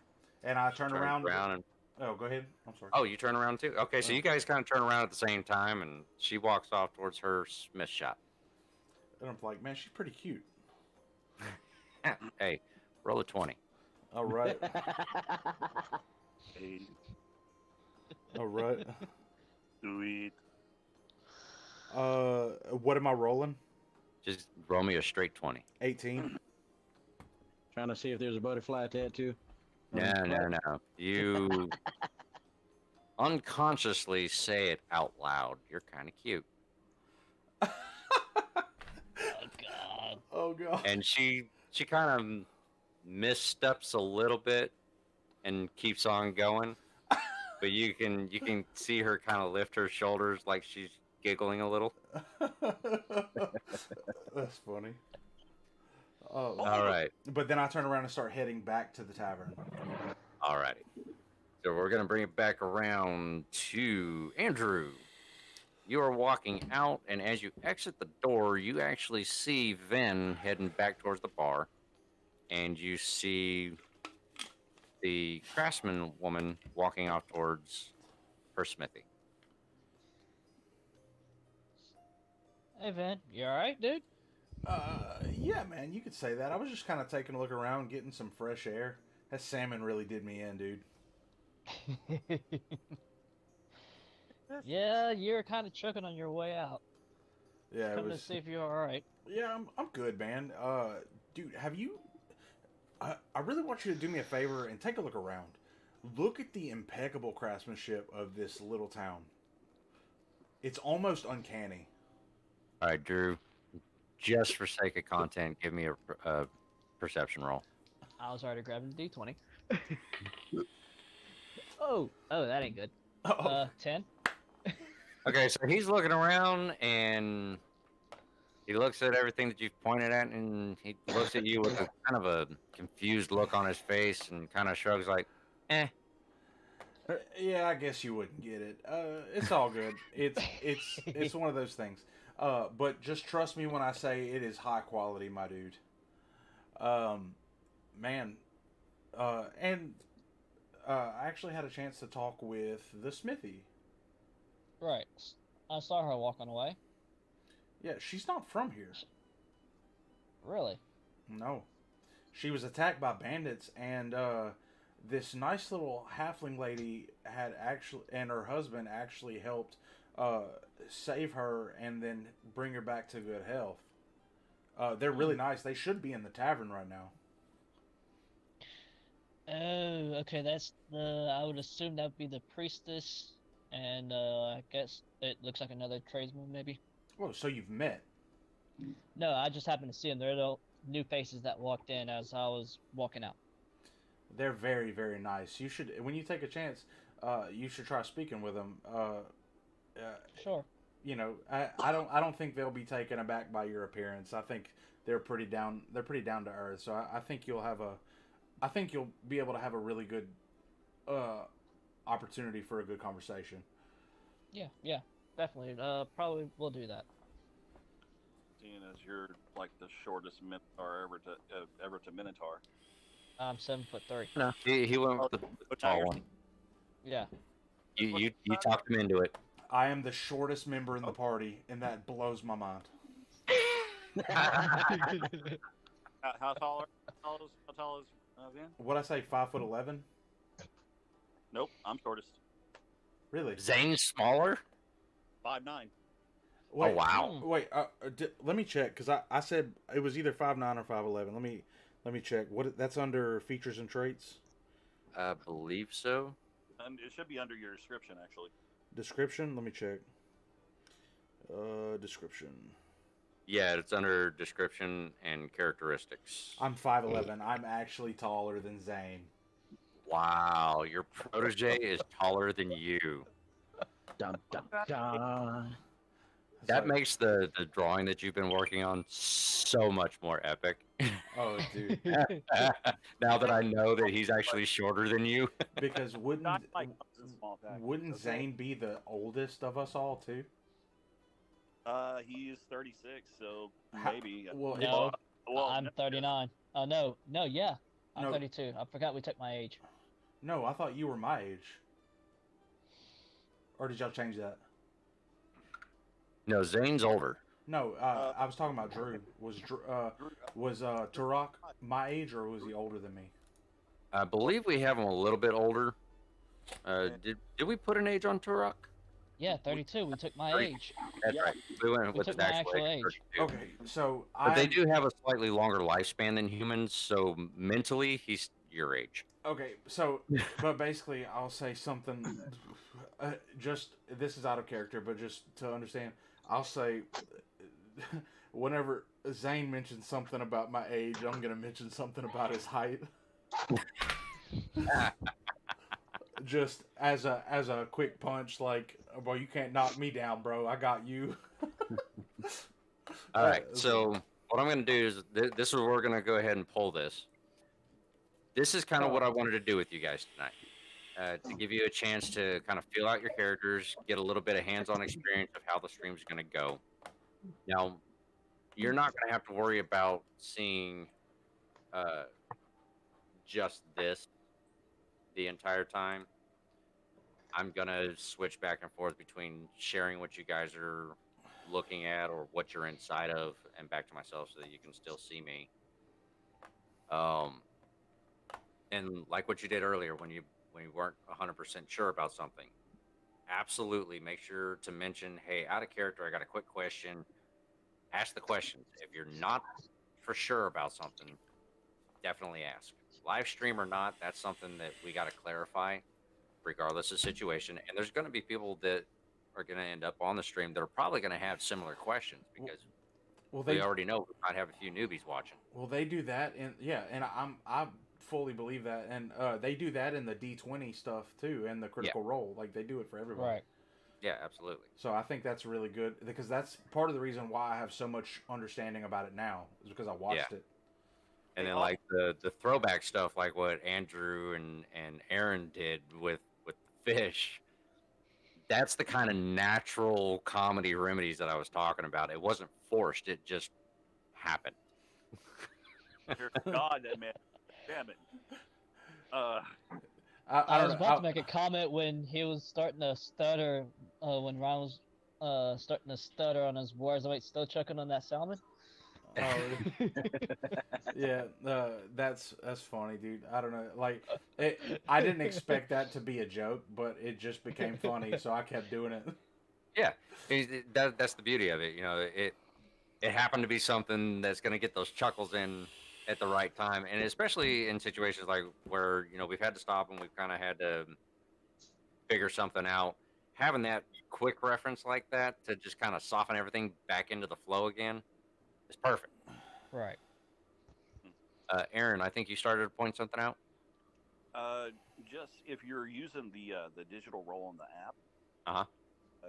If you get on your skills page whenever you're doing your skill checks and stuff, and you double tap where your bonus is, right, it'll do a roll where it will add in. Oh yeah, it'll add your bonus in automatically. And so you can just be like boop, and you can be like, oh, I just rolled that for my perception check. So yeah, you just tap on the number, it rolled, and it just did it. I'm using one of my characters that I made in here.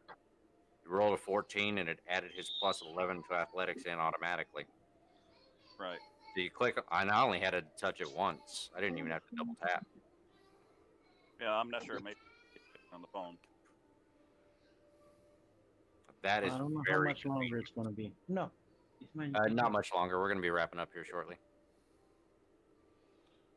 And what's nice is it tells you the skill that you tapped on with the bonus. So like I did an athletic and a perception and a persuasion, and it lists them for me. Oh, you have to tap the number. I see. Yeah. So you tap that side number. I can't get it off my screen now. And then Okay, that's pretty dope. on the bottom, it'll tell you what you rolled. You tap on the thing. I don't and know. It kind of stacks them for you. I don't know what just happened, but I just rolled a D20 plus 4 on my athletics, so I must have been running back into that tavern, bro. Yeah, apparently. More salmon. Full sprint. Yeah. Yeah, more salmon. I'm on my way, boys. I'm coming. Don't y'all eat it all. But The sad part is I was about to order the last plate of salmon for Corey here. That was fun though. It took me a minute to kind of get back into my feel, but like once I kind of understood the situation a little bit better, it was easy for me to get into character. Yeah, and see, that's why I wanted to do the session. So kind of because I know not everybody's done a live stream before for D&D. So this gave me an opportunity to actually run a practice scenario with you guys, so that you can actually use your character sheets and get familiar with them. Gave you a chance to kind of feel out your character and how you want them to think and react, kind of stuff that they would do, like for example, with Pudan, him being a monk and having that rogue background, that was perfect.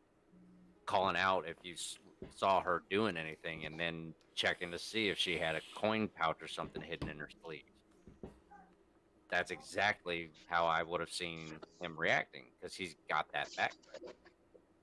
The paladin, Drew, the way you did your paladin, to me, very on par, because you kept him focused, you kept him panning, and when something didn't feel right, you immediately, whoever was closest to you, got their attention.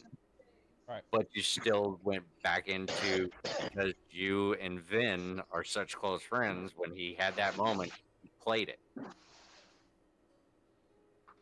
This is kind of how. That's also partially me being best friends with Lavelle. Saw him needing air, walking out, kind of chucking in the salmon. It's just me going check up on my best friend. Yeah. And then Aaron getting up, being that soldier, that lifelong soldier, and just doing the automatic bow out of respect to a priestess. Having that civility in his tone when he's having those conversations. that's exactly how you guys need to be doing your characters. Me personally, I think you guys were spot on. I really do. I don't really know. I don't really know why my character was acting that way, but it was just kind of felt natural. Yeah, exactly, and that's what it needs to be. If it doesn't feel natural, then you're not playing your character the way it should be played. But you also played to some of the key aspects of your character because of where he came from. He has natural curiosities about things that are out of place, and you led right into it and kept the pace with it. So that was awesome. Your country boy gone to town. Anytime that you end up going someplace new, you're like, "What's this over here? Why What's this? What's this? I don't understand. What does this button do? Well, No. it was my first time. It was one of my first times seeing such a small but technically advanced town. Like I've never seen. Like if it's a small town, I didn't expect it to be what as it should be. right. I didn't expect that. So that's why Patty interested me because I was like, because we noticed that as we walked into town. I'm gonna assume we noticed that as we walked into town, and I kind of saw. But I didn't get a good look. But I was like, okay, well, who's the smith here? Like, what's the equipment like? Because I'm kind of glad y'all introduced the trucks. I didn't know if the technology had come so far to actually having vehicles yet. Oh yes. I didn't know that. So the time period of this area is kind of a cross between steampunk and cyberpunk. Okay. So you're not going to have like actual. You're not going to have like actual lasers and shit. Yeah, Final Fantasy. Think Final Fantasy, like Final Fantasy 7 or Final Fantasy 15, where it's very fantasy, but it meets modern day. It's like Okay. Actually, Final Fantasy 15 is a great example because remember they had an actual mechanic working on those cars, but everybody used guns and swords and bows. Yeah, with magic. And they had chocobos and stuff. Like the people that didn't have vehicles would ride chocobos, and so I think Final Fantasy is a very good comparison. Yeah, absolutely. But so with this session being ran, how do you guys feel? Do you feel confident? Yeah, I'm pretty happy with it. Yeah. If we're not running the campaign next week, I would like to, just for practice purposes, jump straight into the mine. If you can, flesh that out just a little bit more, so we can have a combat scenario. If that's part actually of what I was thinking about. The next session that we do is going to be another practice session to give you guys some combat runs, so you'll be able to actually go through your combat stuff. If you've got spells, you'll be able to use your spells. You'll be able to figure out how your weapons work. Give you guys some actual combat practice before we jump into the actual campaign. I think that's brilliant. I think it's a great idea. And the mines will be a perfect spot to do it because it'll give you a chance to see a few things that you might actually cross in the campaign. I would like to come back to this city during the campaign just to see the fish again. I mean, what? Yeah. Oh, you will. I'm pretty sure Ventus would love to come back and try to get a girlfriend. No, man. Who knows? Who knows? I could be a wingman. Well, Pudon might pick up that other chick there. Well, she might not be the bum we think she is. You don't look. To be honest, all right. So think of it like this. To be honest, my character may not have the same outlook on the world as I do now. Yeah. Because depending on what happens, it could mold my character, which is kind of calling back to a call or two ago. That's kind of what I was talking about. So if something bad happens to my character may be a little more cynical. Yeah. So but that's kind of, I'm gonna let the world kind of mold my character because my character's young. I'm 19, so I'm still growing as a character. He's a new adult. Ooh. He's an adultier. Yes, I need an adultier adult. You saw my post, didn't you? Hold up. I got left in the kitchen by myself, completely Ventus is unsupervised. 19? I need an adult. I said they should have left an adultier adult in here with me. So wait, Ventus is 19? Yes. Then we kind of changed our history between me and him. If I'm 32. No, because Minotaurs live longer than humans, And here's the thing: is that and the they way age a little bit Men- different. mentally, your Minotaur is 19. Like he's Yeah, mentally, you're still their kind of version of 19. Okay, so me coming into adulthood is a longer period than a normal yeah. human. 34 for you is Like your like 1920 ish, like your teenage years would be the first 30 years of your life, basically. more or less. Yeah, Yeah. Okay. like you're still coming into adulthood yourself. So Gotcha. you've been trained since you were what do they call them? Since you were a calf, basically. Yeah. Sorry, I've Be a never paladin. I've never played a Minotaur this young. Yeah. So this is that Well, learning how they grow and when their adulthood is something new to me. Okay. Yeah, so like my Goliath ages in line with humans.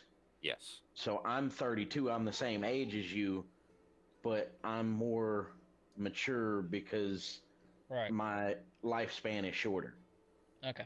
Yeah. also you grow up quicker. I mean, like Goliaths get thrown into the shit like whenever they're little. Yeah, Goliaths are basically adults by the age of 10. By the way, off subject, are y'all liking the artwork so far? Oh, dude, I'm fucking loving it. Oh, dude, love it. Okay, I'm gonna do something with the journey to Astera too. Like I'm gonna make a logo that I can put with the stream. Like the starting soon screen will be the characters. Say the journey Yeah. is to Astera starting soon, and that'll be like what I start my stream with. I do need, when you're done with all the artwork, I do need each individual and then the group photo, because I am going to have a video for you Okay. that you can use for your stream. Okay. Dope. Like- Yeah, he can help you with that too. Y'all can collaborate and do Yeah. the. I think I still have the video that I made for a campaign that I did here at the house, the one with Andrew and Aaron, that we ended up having to cut because half the people dropped out of playing. I might Actually, still have it on my computer. that was the first time I actually streamed D&D, and it was just for that one session, our last session. Yeah, we only got a couple of sessions total, I think, out of it. Yeah. Before half the people just stopped showing up because of work. Yep. It'd be like But I'll The only time I ran a Minotaur. I'll send that video to you so you can get an idea of what I'm talking about. But it's a great way to introduce everybody on the stream as you're going live. dude, hell yeah! That way everybody can learn the characters. It'll have it won't have who's playing the. Well, I can put, like for Pudan, and then I would have Tom's name down the bottom corner, and then Turok, and then Ven and Zane, and then the last photo would be all of them together with your title work that you're talking about doing with everybody. Journey to Astera. Right.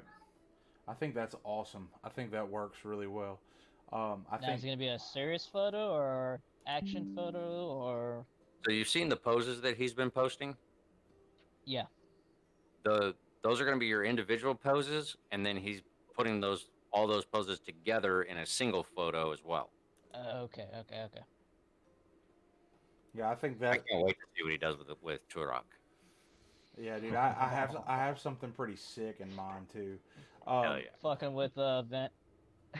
Well, Pudan was the first. With Zane giving us a stern look. Well, is the first character that I haven't had in my mind. Like I'm creating him as I go, because Yeah. I've had Zane in my mind because I designed him, and I've had Right. and I've had Vin in my mind because I designed him. Like I designed him a while back, and I just kind of played off of previous artwork. But now I'm having to kind of reach into shit that I don't know and don't understand, and I'm trying to craft this character for this world. So that's Right. that's why I keep sending like random pictures. By the way, do you like his boots? Dude, I love those The boots. like super laced up, like Have you seen the boots, Tom? Let me look back at them. I passed them, I looked at them in passing or whatever, but I was in the middle of other stuff at the Dude, time, they almost look like combat Goku's boots. position, Yeah. but Yeah, they look but- like a cross between what Goku wears and like the military boots. yeah, I really exactly. like that. Well, that's That's kind of what I was exactly what I going for thought. because I assume if you were to play Goku or somebody in D&D, they would be super buff, and they would also be a monk And- class character. And according Yeah. to D&D 3.5, somebody made a homebrew of a Saiyan, Yeah. and it is ran as a monk class. That makes sense. Yeah, I was actually doing a Discord, text-based role play thing with it, and then we would have, different time slots. Everybody would sign up for, different tier whatever things, and I actually Right. made I was thinking about, actually crossing a Krillin type character in as a monk with Way of the Sun Soul or whatever, so that I could, Right. cast a ray of light from my hand. And they actually helped me to look at being a amethyst dragonborn, because then I would have force, so I could not only do the ray of light or whatever that is, the radiant damage attack, but for a flavor thing, instead of me doing a breath attack of force, it would be my hands. So like it would be like I was key blasting or whatever, Yeah. like they do. But as far as this character,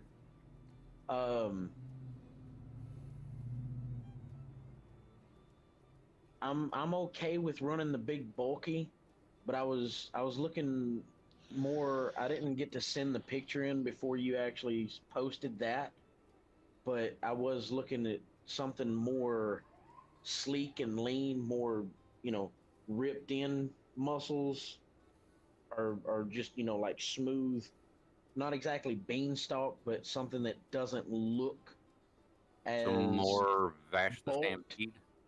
Well, I just Or for maybe a a little bit of Goliath. Bruce Lee, how well, he for a was Go- just so lean. Well, I was thinking Yeah. of a Goliath. Like a Goliath is giant. Yeah, Goliaths aren't. Yeah. They aren't lean. They're bulky. Yeah. Yeah. If you're playing a Goliath, I think if you had a sleek character, it Well, would they- be like a string bean. Well, this is one that I found after the one that I'm talking about. I apparently didn't save the one that I was looking for. Actually, I did share this one the other day. This is some girl on Deviant Art. This is actually a Goliath monk that she drew up, and he's got different elements Oh, on okay. different parts of his I see body. what you Yeah. mean by lean. Oh, Yeah, like they're He's still they're big. stocky, but Yeah. they're. I was, like I said, looking more cut, not like I Yeah. didn't want this on him. Yeah. No, you have to understand. He is very cut. He is extremely cut, and you'll notice once I start adding shadows and color. Like he's very. I don't want to do it all in ink because Oh. it'll look bad.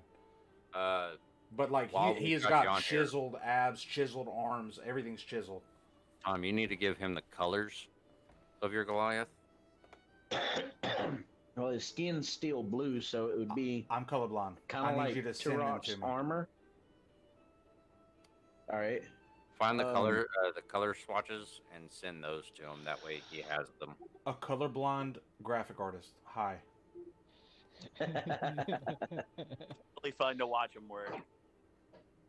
All right. Dude, the dropper So tool if I is my send friend. you just like a square of a picture, like a image from Google search of the color, you can make different gradients off of that. Yep. That's how Like just copy paste and that's how I came up Alright. with Zane's color scheme. I asked Alright. Aaron to send me a whole bunch of color swatches. That's it. And we did it. Like I said, it's fun to watch him work. It's also Yeah, fun and to as soon as he gets done with yours, I'll start sending him my details of mine and get him to go on with mine. Well, you can just message your stuff to me in Messenger, and then just like your direct. Don't send it to the group. Send it to my direct Right, message. right, right. Because I'll I, check. I kind of I'll- want you to focus on his before you get to mine. Oh, I'm almost done. So I'm that- almost The- done with his. Okay. Like This one that I just sent was the one I was talking about earlier, where he's more lean. This is another. This one's actually from Pinterest, but Hey, Um, you also need to understand that he is literally in a fighting stance. He is, he's not relaxed. He is, he is flexing.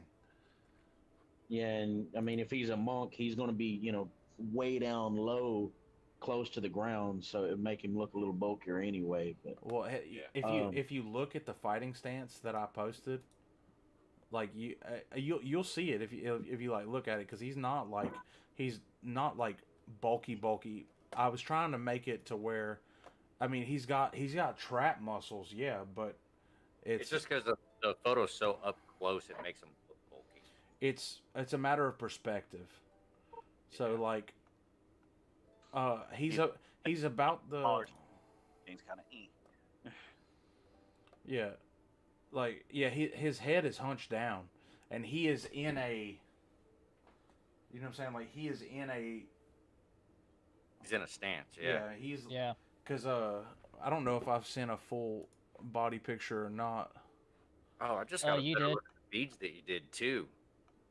I all like right, that. so I found one of the ones like I was talking about is just like a little square or something. Somebody actually put the color steel blue and wrote in white letters steel blue color over it. So that way you ain't got to sit there and hunt for it. You'll see which one it is automatically. And he has green hair, you said? When he has hair, yes, and it's Well, like he- I said, he- carpet moss. Like it's not exactly like a fro, but it looks more like the moss is just growing on his head. Well, yours is a buzz cut. He's gonna have hair. All right. Just for sake of the photo. and that's why I was trying to say about the texture bit of it. I was remembering what Tom had said, and whenever he said that he wanted it to be like tree moss growing off the fucker's head, I was like, so he's gonna have curly, but it's Yeah, his hair is basically like he had his head shaved, but he's been on the road for a little bit, so his hair's starting to grow back. It's basically what it's going to look like. He's going to be faded on the sides, and it's going to be the green color on top, but it's like short. Yeah. Well, I actually found a nice picture that's the type of moss I was talking about, and it doesn't get long. It really doesn't. Like I've always liked this stuff, but for whatever reason, it's not letting me save that image. It's not even popping it up. There it is. Download image. I was gonna say a screenshot. Yeah, sometimes it's a web image and you can't save Yeah. it. Yeah. Well, it let me save it, and again, it's the picture and somebody wrote words over it, so you ain't gotta sit there and hunt for what I'm sending.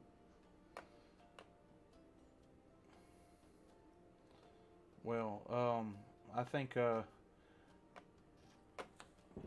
yeah, but like when your character's standing up, he's not gonna be like, he's gonna be smaller than somebody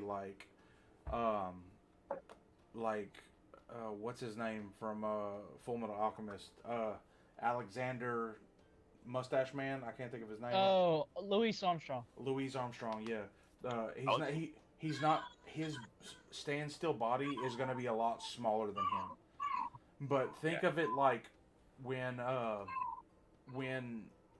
Goku goes Super Saiyan, like you're a fan of Dragon Ball. A lot of times his muscles will bulk up, right? He bulks Yeah. up when he So gets basically, you're saying if I ever my draw, character's he's gonna be like this, and then when he tenses up, they just his They muscles just pop. bulk up like that. because he's like a solid rock, dude. Like he is just Yeah. like he is trained to the nth degree. Like he's been training his whole life. Like almost like like this dude has been through some shit. In my mind, he is like very shredded. Like yes, it's big rock muscles, but that, I mean, he's a Goliath, so he's gonna. when he punches, I assume he's gonna hit very fucking hard. And that's kind of But so you're saying like Lou Ferrigno Hulk kind of look, except like the original Hulk. Just he was really thin and really cut, but you could also tell he was just fucking massive at the same time. yeah, because whenever he hulks out, it's like shredded. You know, it's not like it's a big. It's a somewhat of a difference. Think regular form Goku versus Super Saiyan 3 Goku. Body wise. Okay. Does that make sense? Like he's Yeah. bulkier. Or you could even think you remember you watched Dragon Ball Z all the way through, huh? For the most part, yeah. Did you watch the Cell Saga? Oh, that was so good. I You're don't talking about remember it Trunks' too well. Trunks' transformation? No, Vegeta. Whenever Vegeta goes to Ascended Saiyan, he is bulkier. I mean, obviously, this character is not as bulky as that, but he goes from very small stature to, like, if he hits you, it's gonna hurt. Like, but it's almost like you channel your ki through your body. Right? Yeah. That would be what a monk would do. Right? He focuses, and he is a physical fighter. So he almost hardens his body to the point of where people have all these modern day weapons and modern day armor, and you're just rocking, you're rocking a sash in your fists.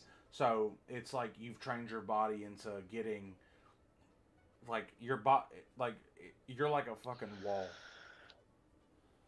Yeah. That punches back. Like if you actually kept or keep going as a monk, I think either level 18 or 19, your monk gets diamond body, which basically makes your body stop physically aging and makes it have. I want to say that's like level 15 or 17 or something, like 16. Because 18, I can turn invisible. That's I just remember it being like a very high level feat that it gives you, but like your body literally stops aging and consistency of a diamond. So tough as fuck. But that was my reason for making him as bulky, because I notice as far as like the other characters go, like obviously my character's not going to be as bulky because he's 5'11" and he's 19. You know, and Zane is a gunsmith and a researcher. You know, like, so he's not going to be as bowed up. But I'm also pretty shredded. My character is shredded because he trains, but he's only 19 and he's training to be a fighter. He's training to be a knight.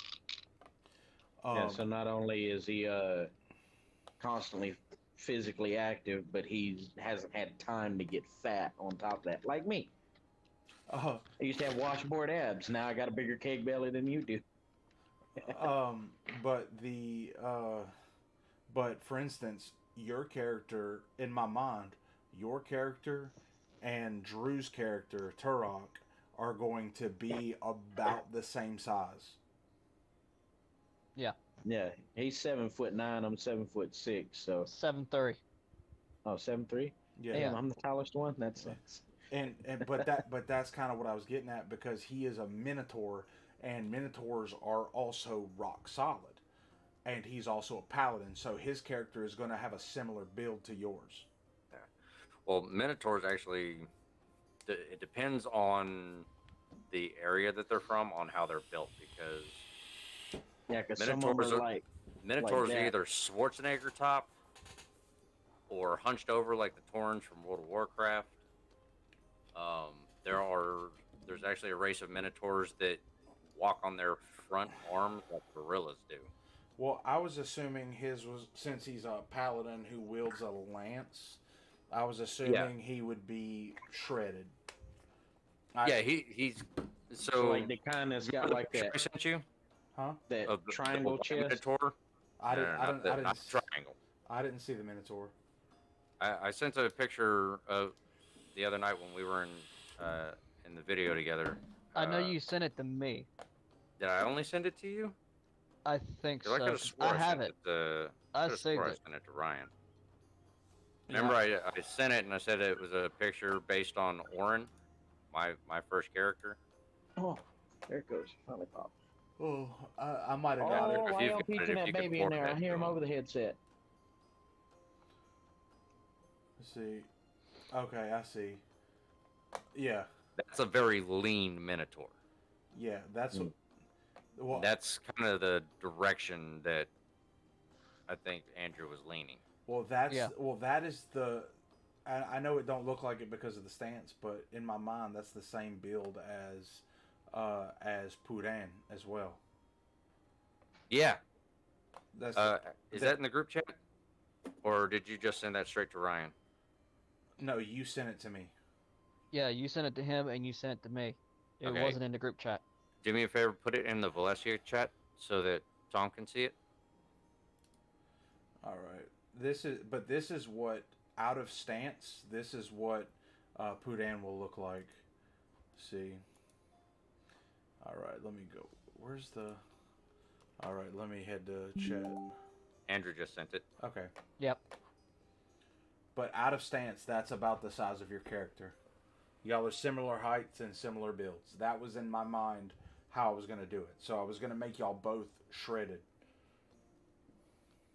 Yeah, well, that's still kind of lean, like I was talking about. Like, Yeah. all the muscles aren't just fucking bulked up and shit. Like, a lot Yeah, of so people, when they think when Goliath, Putin- they just think fucking When arms like Pudan's this. just standing there, Like that's People- more or less how he's gonna look build. I just sent Like you sent found 2 a more mod- pictures, and that's normally what people perceive Minotaurs to look like. yeah, he's not a This is a big, bulky. the Schwarzenegger Mr. Olympia build. Yeah. Well, no, that's not how I pictured him at all.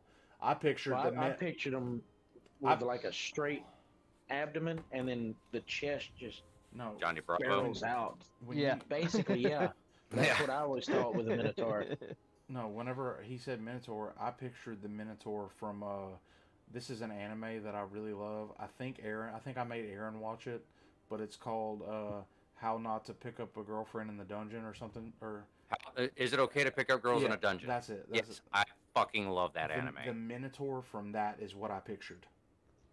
Yeah, Did they ever it's come out almost with a the same. third season of that? Yeah, there's a third season. I gotta start watching it then. It's so good, I dude. can't get it to fucking work on Crunchyroll for some reason. That's one of my favorite anime. Dude, Dude, the fact Definitely in my that top he 5. is the fucking grandson of Zeus blows my fucking mind. right? Well, you don't realize how many people Zeus has literally fucked, so But it's not really that Well, much of a in- milestone. well, you In this world, it's not the same Zeus. I mean, Oh, they're okay. based on them, but it's not the horny Zeus. Okay. Okay. It's a parallel universe, Zeus. Got it. well, it's just it's Like Loki's a female and more anger, less trickster. I don't know. I still think Huh. it's because he's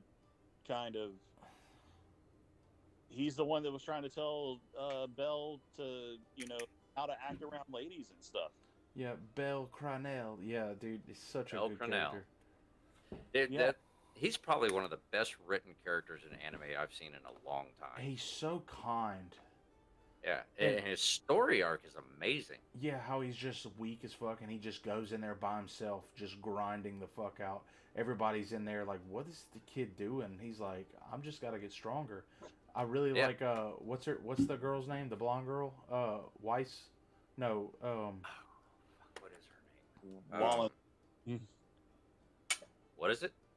Wallen, what's it? Is what the yeah, Yeah, that's what he calls her, or not him, but it's like Wallen. Hestia calls him. It's like Wallen Weiss or something like that. Yeah, it's Yeah, and Hestia hates her. I love it. I love the dynamic between the two of them. Yeah, but dude, Belle, like, when Belle gets that fucking knife in the first season, dude, like, that fucking knife, bro, that black knife is just so dope. And whenever he goes in there and that whole party goes behind him and that and he's fighting the fucking Minotaur by himself. And they were like, we're gonna let this motherfucker kill him. And he's like, nuh-uh. And he just fucks him up and levels up like 10 times or whatever. It's like, it was like 4 times. Which Not is, today. Because the first time he meets Wallen, she the saved him Minotaur from the almost fucking kills Minotaur. him. Right. She saves him, and then he goes back, and he's just, that's all he's wanting to fucking do is kill that Minotaur. He just wants to get strong enough to beat the Minotaur. But that Minotaur... And then it just keeps building on it and building on it. But that Minotaur is the way I pictured his character, except albino. Yeah. Yeah. So if that is accurate representation, then I mean, that's also kind of similar to what my Minotaur is trying to do, because I lost in a battle towards a monstrous being that pretty much wiped my entire paladin, almost wiped my entire paladin order, and it has me quivering even at the just thinking about it. But I want to get stronger to beat it and get revenge, or not really revenge. What's the word I'm looking for? Oh, shit. I guess kind of avenge the fallen comrades, I guess. It would be seeking vengeance. It's same, same concept as revenge, but a little more. It's noble. Yeah, it's not as I assume it would be less personal and more. It's more of a this is what I should do, not a this is what I have to do. Right. Yeah, revenge is when somebody does something to you. Avenge is when you do it for somebody else. He's looking to avenge. Yeah. So the term would be seeking vengeance, I guess. Yes. Seeking vengeance. But yes, yeah, Wallenstein, not Wallenweiss. Wallenstein, that's the name. But yes, she calls her Wallen. What's it? Yeah. So that's such a good anime, dude. And funny enough, so you know how my character has white hair? Yeah. Very inspired by Belle Cornell. Really? Mm-hmm. Good call. My character is very inspired by Belle. Obviously, he's a little more. My character is a little more talkative and a little more upfront, but he's very polite, and he's very and that's also like backstory wise. It makes a little more sense too if you look at him from that way, because my character is more talkative and polite is because I'm training to be a knight, and I'm training to be able to help the people. That I'm being taught by I'm learning from my father, and I take everything I've learned from my father very seriously. So in a perspective, it's kind of like, but Belle is a very heavy driving factor to how I design my character. Okay. So just a fun fact if you want to compare it to anybody. But real quick though, Turok. Yeah. The reason why we were trying to get your character to be 30, it had to do with the fact that your maturity and everything, but also you had to have that part of your backstory where your unit got wiped out and all that stuff, and we were trying to make that part of the conflict that happened between the Sylvestran conflict that happened between Erendite and Sylvestra. Yeah. So speaking of, I'm glad you brought that up, Aaron. It was part of my bonds and my flaws was those two, but I thought we worked it somewhere like it happened within the Black campaign. Yeah, that's actually what I'm going to go over real quick. Yeah, okay. But the Sylvestran conflict had a whole bunch of different things that happened inside of it, like the battle of Ponyvale and the Black and all that other stuff happened inside this Sylvestran conflict. Yeah. Okay. So, for example, remember I had you and Ryan decide between the Black campaign and the Battle of Trony Vale for the one that your Minotaur was involved in. Right. Well, the Battle of Trony Vale is where Zane and Asher fought together. Okay. So at some point in this campaign, you guys are actually going to go to Trony Vale, and you're going to see the aftermath. Okay. And that's going to be kind of a walk down memory lane for Zane. Right. Which I'm excited for, dude. Yeah, because that particular episode of the campaign is going to have a much more serious undertone to it, because this isn't exactly a happy memory. Right. Right. Nope. That is gonna be. I'm gonna have. You guys are gonna like, kind of shudder at the fucking story that I'm gonna tell if I end up telling it. Oh God, I hope you do, dude. We'll be on our best behavior. Oh, if he tells you the story, yeah, you definitely will. Dude, Like Ben's finally gonna understand why Zane is the way he is, and you're gonna finally understand why Zane doesn't like you. He's gonna be like, I can't believe that these people are doing all this, like doing all this horsing around and shit after all the shit that I went through to make sure that this country could be stable. And I wonder, and I hope that my character learns a little bit more about his father that maybe his father didn't share with Vin. So Yeah, and I think that's one of the things that Aaron and I actually talked about for when this particular situation does arrive. I think that's going to be a key moment for Ben to find out more about his dad. because my father let me see the side of him that he wanted me to see. Not, and so I look up to my father as a brave and heroic knight. Yeah, But Zane's going to show you the dirty side. which The is ugly face of your father. which is it's kind of exciting, to be honest, just to not know but have an idea, like it's just pretty exciting, and dude, and I know exactly what I'm gonna do. Like I'm gonna be like prodding Zane for answers, and I'm gonna be asking Turok to be like, bro, like, did you know any of this? Like, is this really how the world is outside of Arendite? And if you do that, that's going to line it up for Turok to finally open up 100% to you on how he ended up becoming a paladin. Yeah, but and that's when you'll find out that he was in the Black Campaign. Right, but that's kind of how I want to lean to it. Like, I want things like that to kind of open my character's eyes. Like, is this really how the world is? And it's gonna be like almost like a driving force for me to decide, okay, I want to go on this journey instead of I have to go on this journey.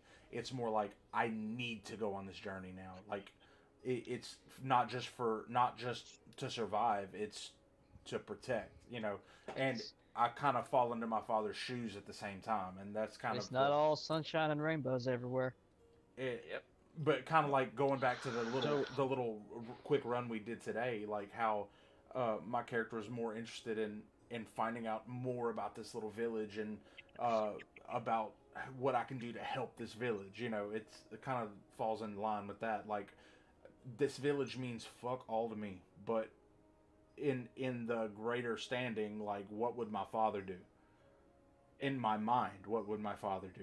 Would my father protect these people? Because my father, going back to how we talked about what my father taught me, like how I cling to that.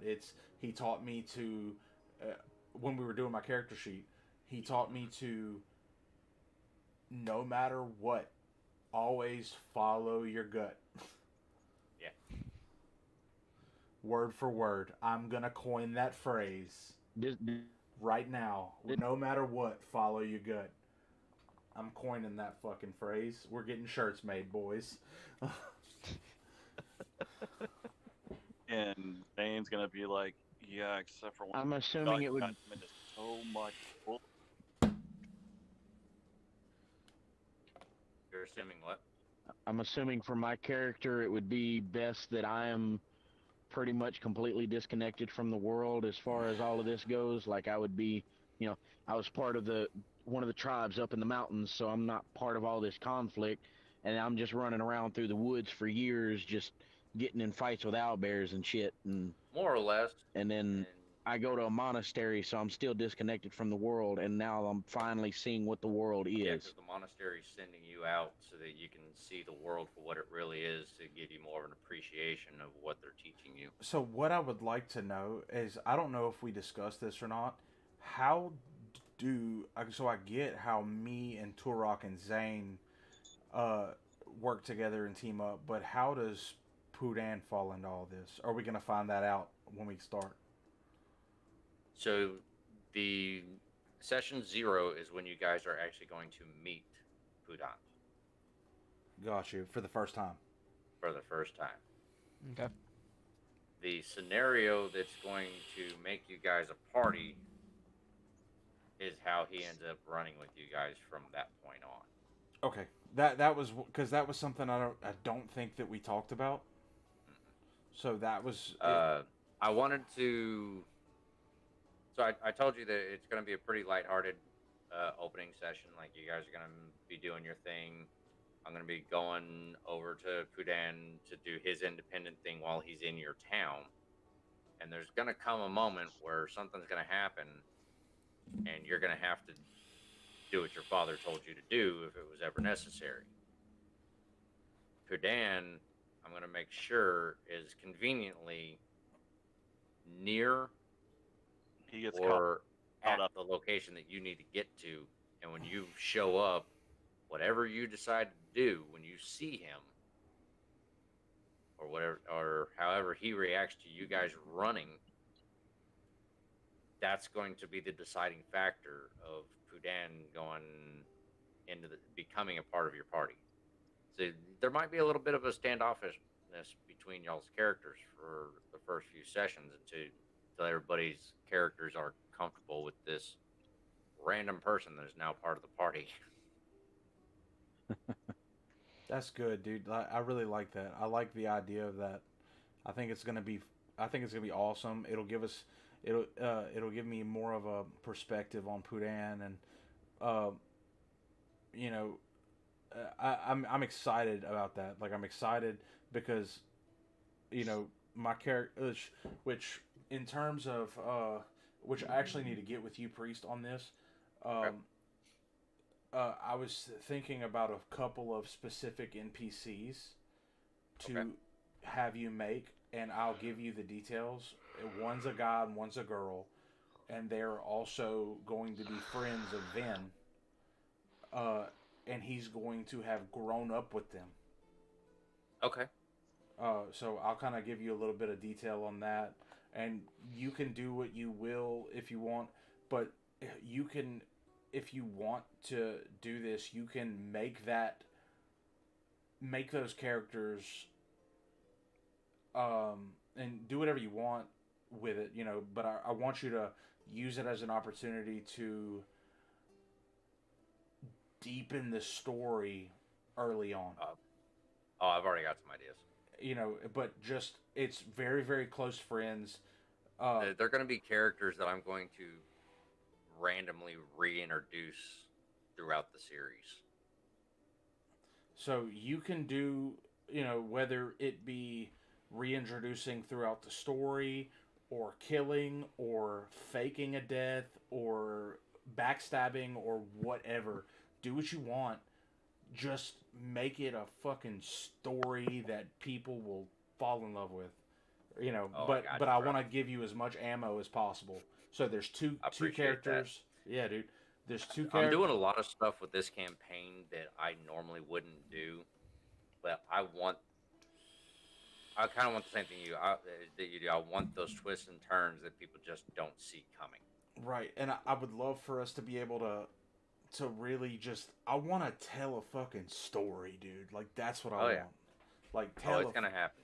I like the way I felt watching Brennan Lee Mulligan talk about this one instance, bro. It had me so freaking hooked on D&D that I had to play again, and like, just the fact that we get to use my story makes it that much sweeter for me. Well, like I said, when you initially pitched the idea to me, it immediately had my attention and already had my brain running 100 miles an hour. Dude, so I'm so pumped, dude. How's everybody else feel about the story so far? Like, do you feel like like, do you feel like you're naturally starting to fit into this world? Let's start with you, Aaron. Why you gotta start with me? Because you've technically been 'Cause part you're of the the oldest story since the character. beginning. Well, that's what I'm saying. I've been here like since pretty much except for the fact that he's been writing it for years before he got to me. Right. Like, the moment he told me, I did what you did, and I got my freaking brain going, and then I gave him like 15 other things to work with, and then I just said, "Hey, just turn me loose, just turn me loose."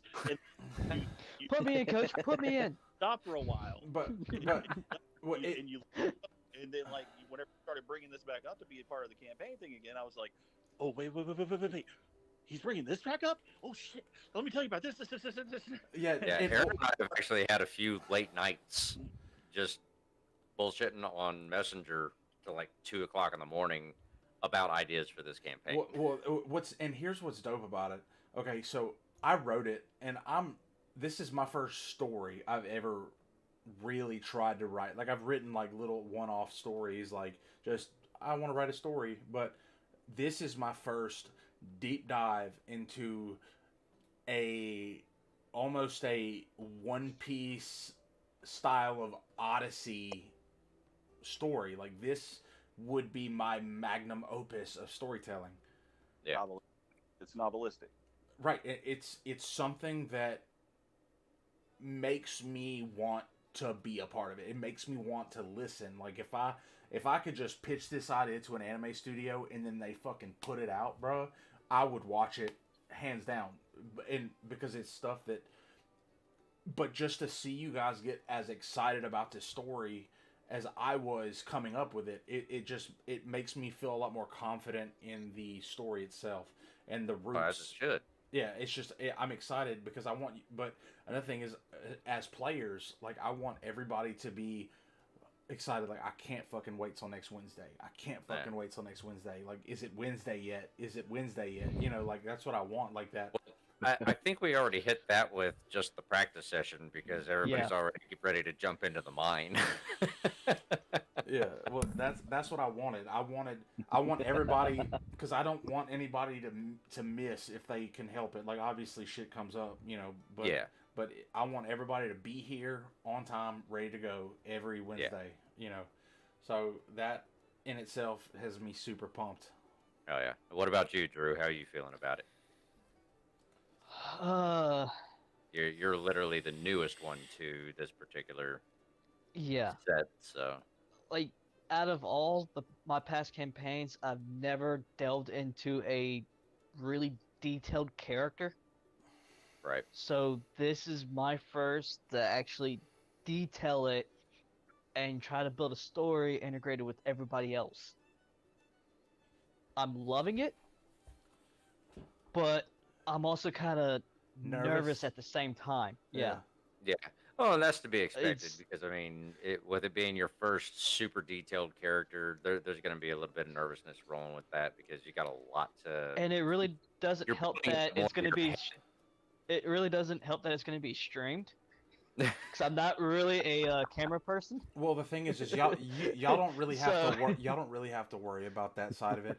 Like, I might between scenes, like, I'm gonna be changing the music.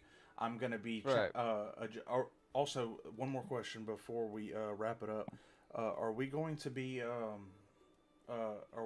doing the app, the D&D thing, like Payroll? Yeah. Yeah, that's the one we're going to use. I'm Yes. working on getting 2 more tablets so I can get one to Tom and one to Aaron. Okay. So if you're doing that, I guess I was actually wanting to talk to you about that. I was thinking about it. If we can find one that's cheap enough and can still do what's needed to be done, instead of you sitting here trying to get one mailed to me and having to pay shipping, etc., buy one from Walmart and I'll go pick it up. Well, the thing is, I have to make sure that it is a tablet PC. Yeah. Because apparently there is a difference between a tablet and a tablet PC. I don't know what the fuck it is because they're the exact same specs, but there's a Yeah. difference. Well, Because me and Priest has done tried 2 tablets, an iPad Mini Gen 2, and his other little Q-Link, well, and Yeah. they did. And I It bought one would at not a pick it coffee up. shop. okay. That was Yeah. the third one I tried, and then I had one already that actually worked.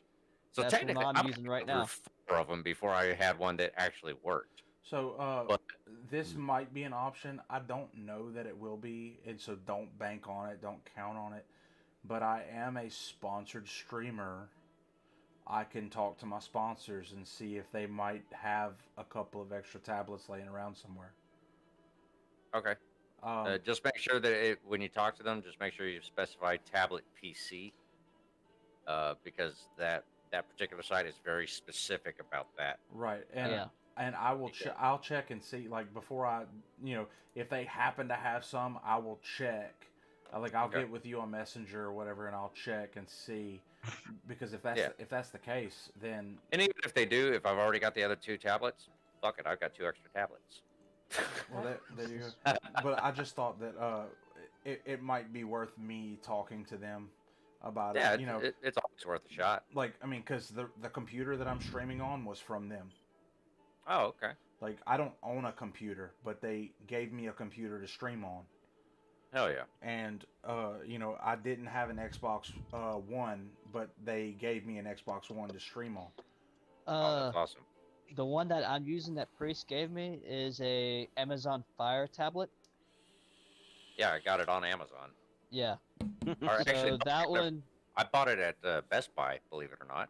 So Yeah. would an iPad work or no? no, I don't know, to be honest.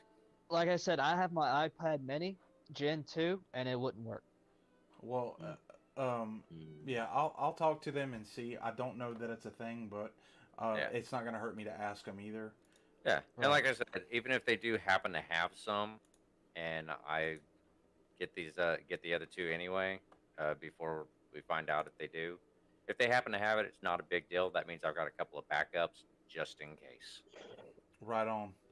Well, I appreciate everybody being so into it and ready to rock and roll.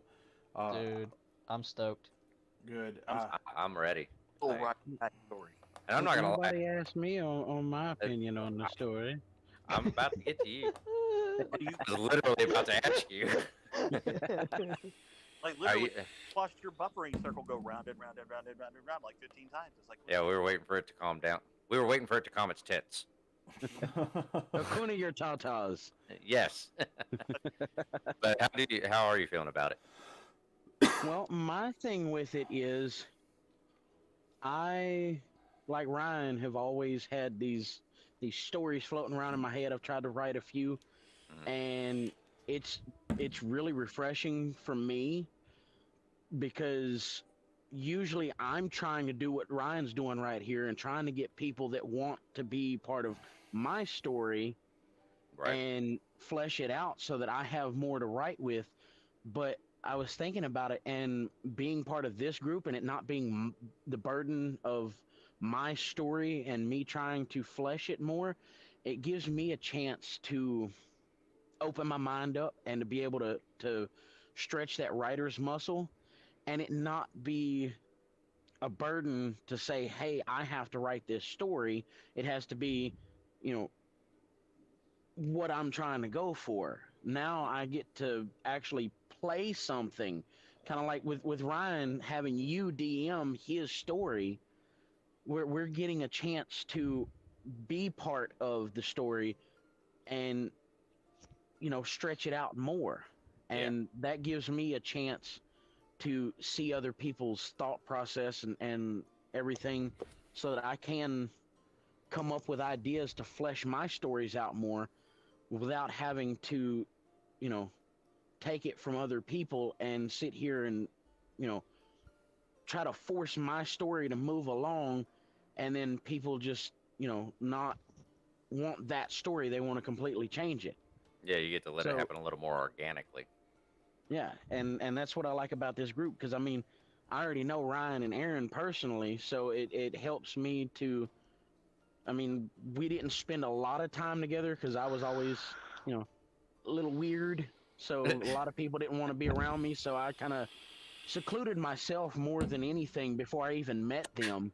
Excuse me. But Bless you you. know, it gives me a chance to, you know, stretch my legs a little and get other people in my life, and you know, it's making me feel better as me. It's making me feel better Right. as an author, and you know, it's just opened me up to where I'm starting to feel good again. It's given me something to want in life, because I've always had the problem. See, with all my mental health, everybody's always like, "Oh, you're suicidal. You suicidal?" No, I don't want to die. I just, you know, a lot of the time I don't have the drive to live. I just don't have anything that I To look want in forward to. life. Yeah. So this is just giving me something else to want to push towards, and I'm not just getting shut down like I normally am. So Well, if it's any consolation, one of the reasons why I'm so serious about y'all being your character and playing your character to the best of your ability, like looking at the world, understanding the mechanics as if your character would understand them, and being your character in this campaign, is because, to be honest, in the future, if I ever actually do put this story to paper, your characters are gonna be a part of it because they have to be, because now it is how we're putting this story together. And I would Yeah, love to be able they're to. ingrained in the story. It's officially real. Yeah, it's Right. Yeah. it is now canon, my guys. You know what I'm saying? Like, Yeah. it's now canon. So, um, And that's one of the problems I always ran into is I get people that are, "Oh yeah, yeah, yeah," and then all of a sudden, poof. So I'm Yeah. like, okay, well, how does this character fit in? How did they just vanish from the world? I mean, they were like the main focus of this part of the story, and then their arc never finished, and now they'll never be back. Yeah. So That's Right. why when Ryan pitched this to me, I was very, very dead set on not having a party of more than 4 people. yeah, Because once you get more than 4 people involved, it has a tendency to kind of fall apart because schedule, and then it people drags just on. kind of Yeah. there's too much conflict of schedule, and you always have timing issues and scheduling issues. And then campaigns drag on. Yeah. Like, it's a lot of. It feels like filler because you're having to spend so much time on each character's little action, and it drags on. Especially when you for gotta me- sidetrack your main Yeah, you gotta campaign sidetrack story the because campaign. people dropped out, and then now you gotta think of something up on the fly, and Yep. yeah. And for me, like, this is going to be my, aside from the really sad attempt to live stream one of my sessions, because of it falling apart, this is going to be my first real chance at being a dungeon master live. I've done campaigns in the past, and this is a real challenge for me because I'm having to create a much broader scale of a world. I'm having to come up with a lot more content all up front as opposed to as I go. Make some shit up on the fly. But Which It's I a had to whole do. it also new helps you add world. context to. It also helps you add context to the rest of the, like, having this world, like the whole world, like, in mind. Even if you do it, you could do it in the form of acts, like Act 1, Act 2, and Act 3, and you could have. For instance, we could do 3 seasons of this campaign, and Yeah. have like 3. You could have 3 major sections of this story if you want. Think of it like an Odyssey. Honestly, that's kind of how I have it in my head. Well, the reason I was so set on the idea when you said Journey to Astera, you have no idea how excited that made me and why I picked that one. Do you want to know why? Yeah, I do. Okay, because I love the old story Journey to the West Yes. Oh, dude, it's such a phenomenal story. about the Monkey King, and that is Yeah. that is what One Piece is about.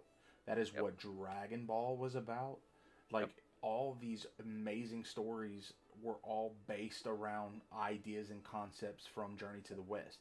So it almost makes me feel like that is a perfect way to lay out a story, and Yeah. that it's what inspired me to make a character that will grow with the world. Like I want character development from my character, and everybody else can too if they want. But This is going to be a little more Wagons East than Journey to the West, but yeah,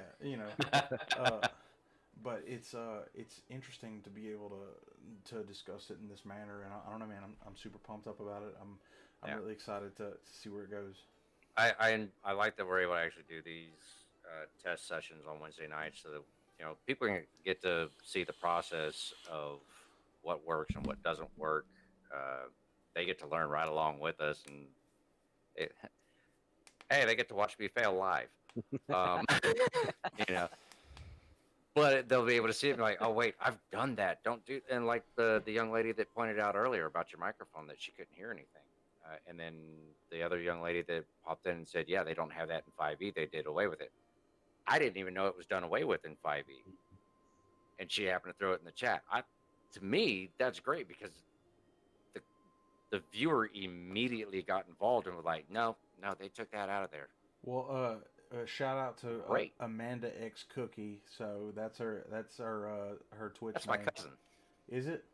That's my cousin. I was literally just talking to her this morning. Yeah, she was watching. Oh, no shit. Yeah, because she was asking what it was going to be streamed on. I was like, well, here's the link. I had no idea that she was going to be jumping on it today. Yeah, I mean, it's been slow on viewers today, but she hopped in. That was who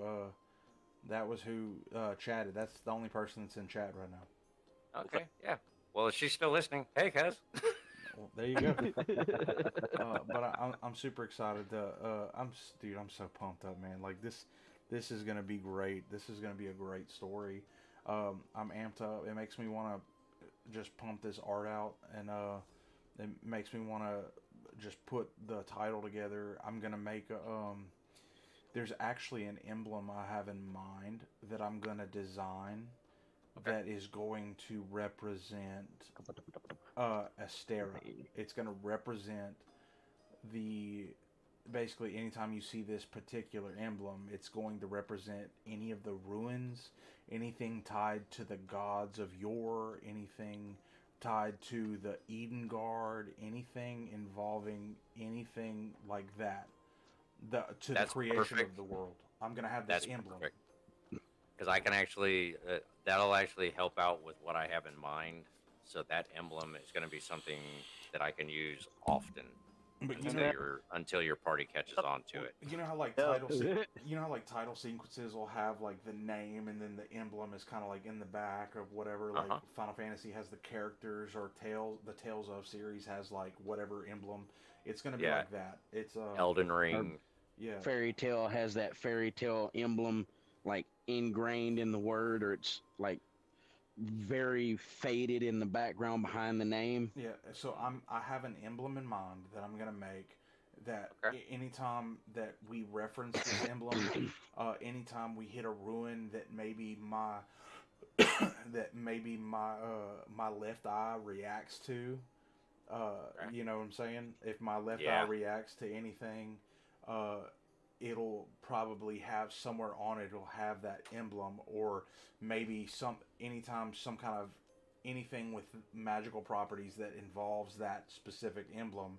Maybe my character starts getting headaches or feeling a little dizzy, just like, or maybe like pieces of memory start coming back, or whatever memories I don't recognize. You could do that, like anything that kind of ties my character into the deeper story, where my character is literally journeying to find out more about himself.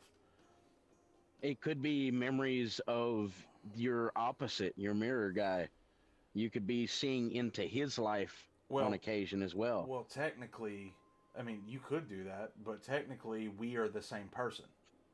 Well, that's what he's saying. It would be memories that wouldn't make sense to you, but they would make sense to him, and vice versa. Right, and maybe he has more memories unlocked, because just maybe that side that got split, maybe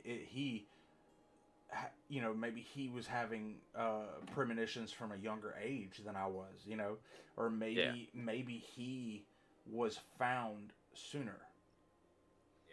Yeah. maybe he is And technically somebody realizes what he is. Yeah, maybe he's technically older than me. Right. You know, I mean, because how long it was between when the Eternal Beacon split and when we were found as children could be a difference, you know, and what caused that could be up in the air. And if you want to do something with that, you can, or I can come up with something. But I had something in mind that we can talk about off stream. But if you would like, I can kind of brush that against you, like how my character was found. Yeah, that's actually something I would need. Yes, because obviously my character is an orphan, or not an orphan, but he's adopted.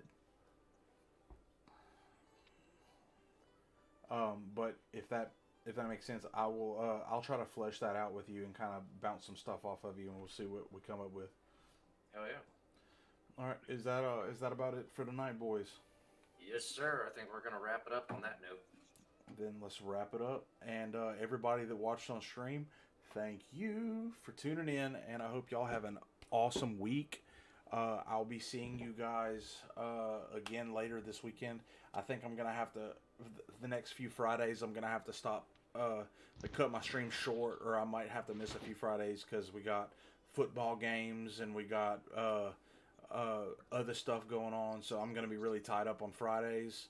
So if y'all don't see me this Friday, definitely tune in next Sunday, either Sunday or Monday.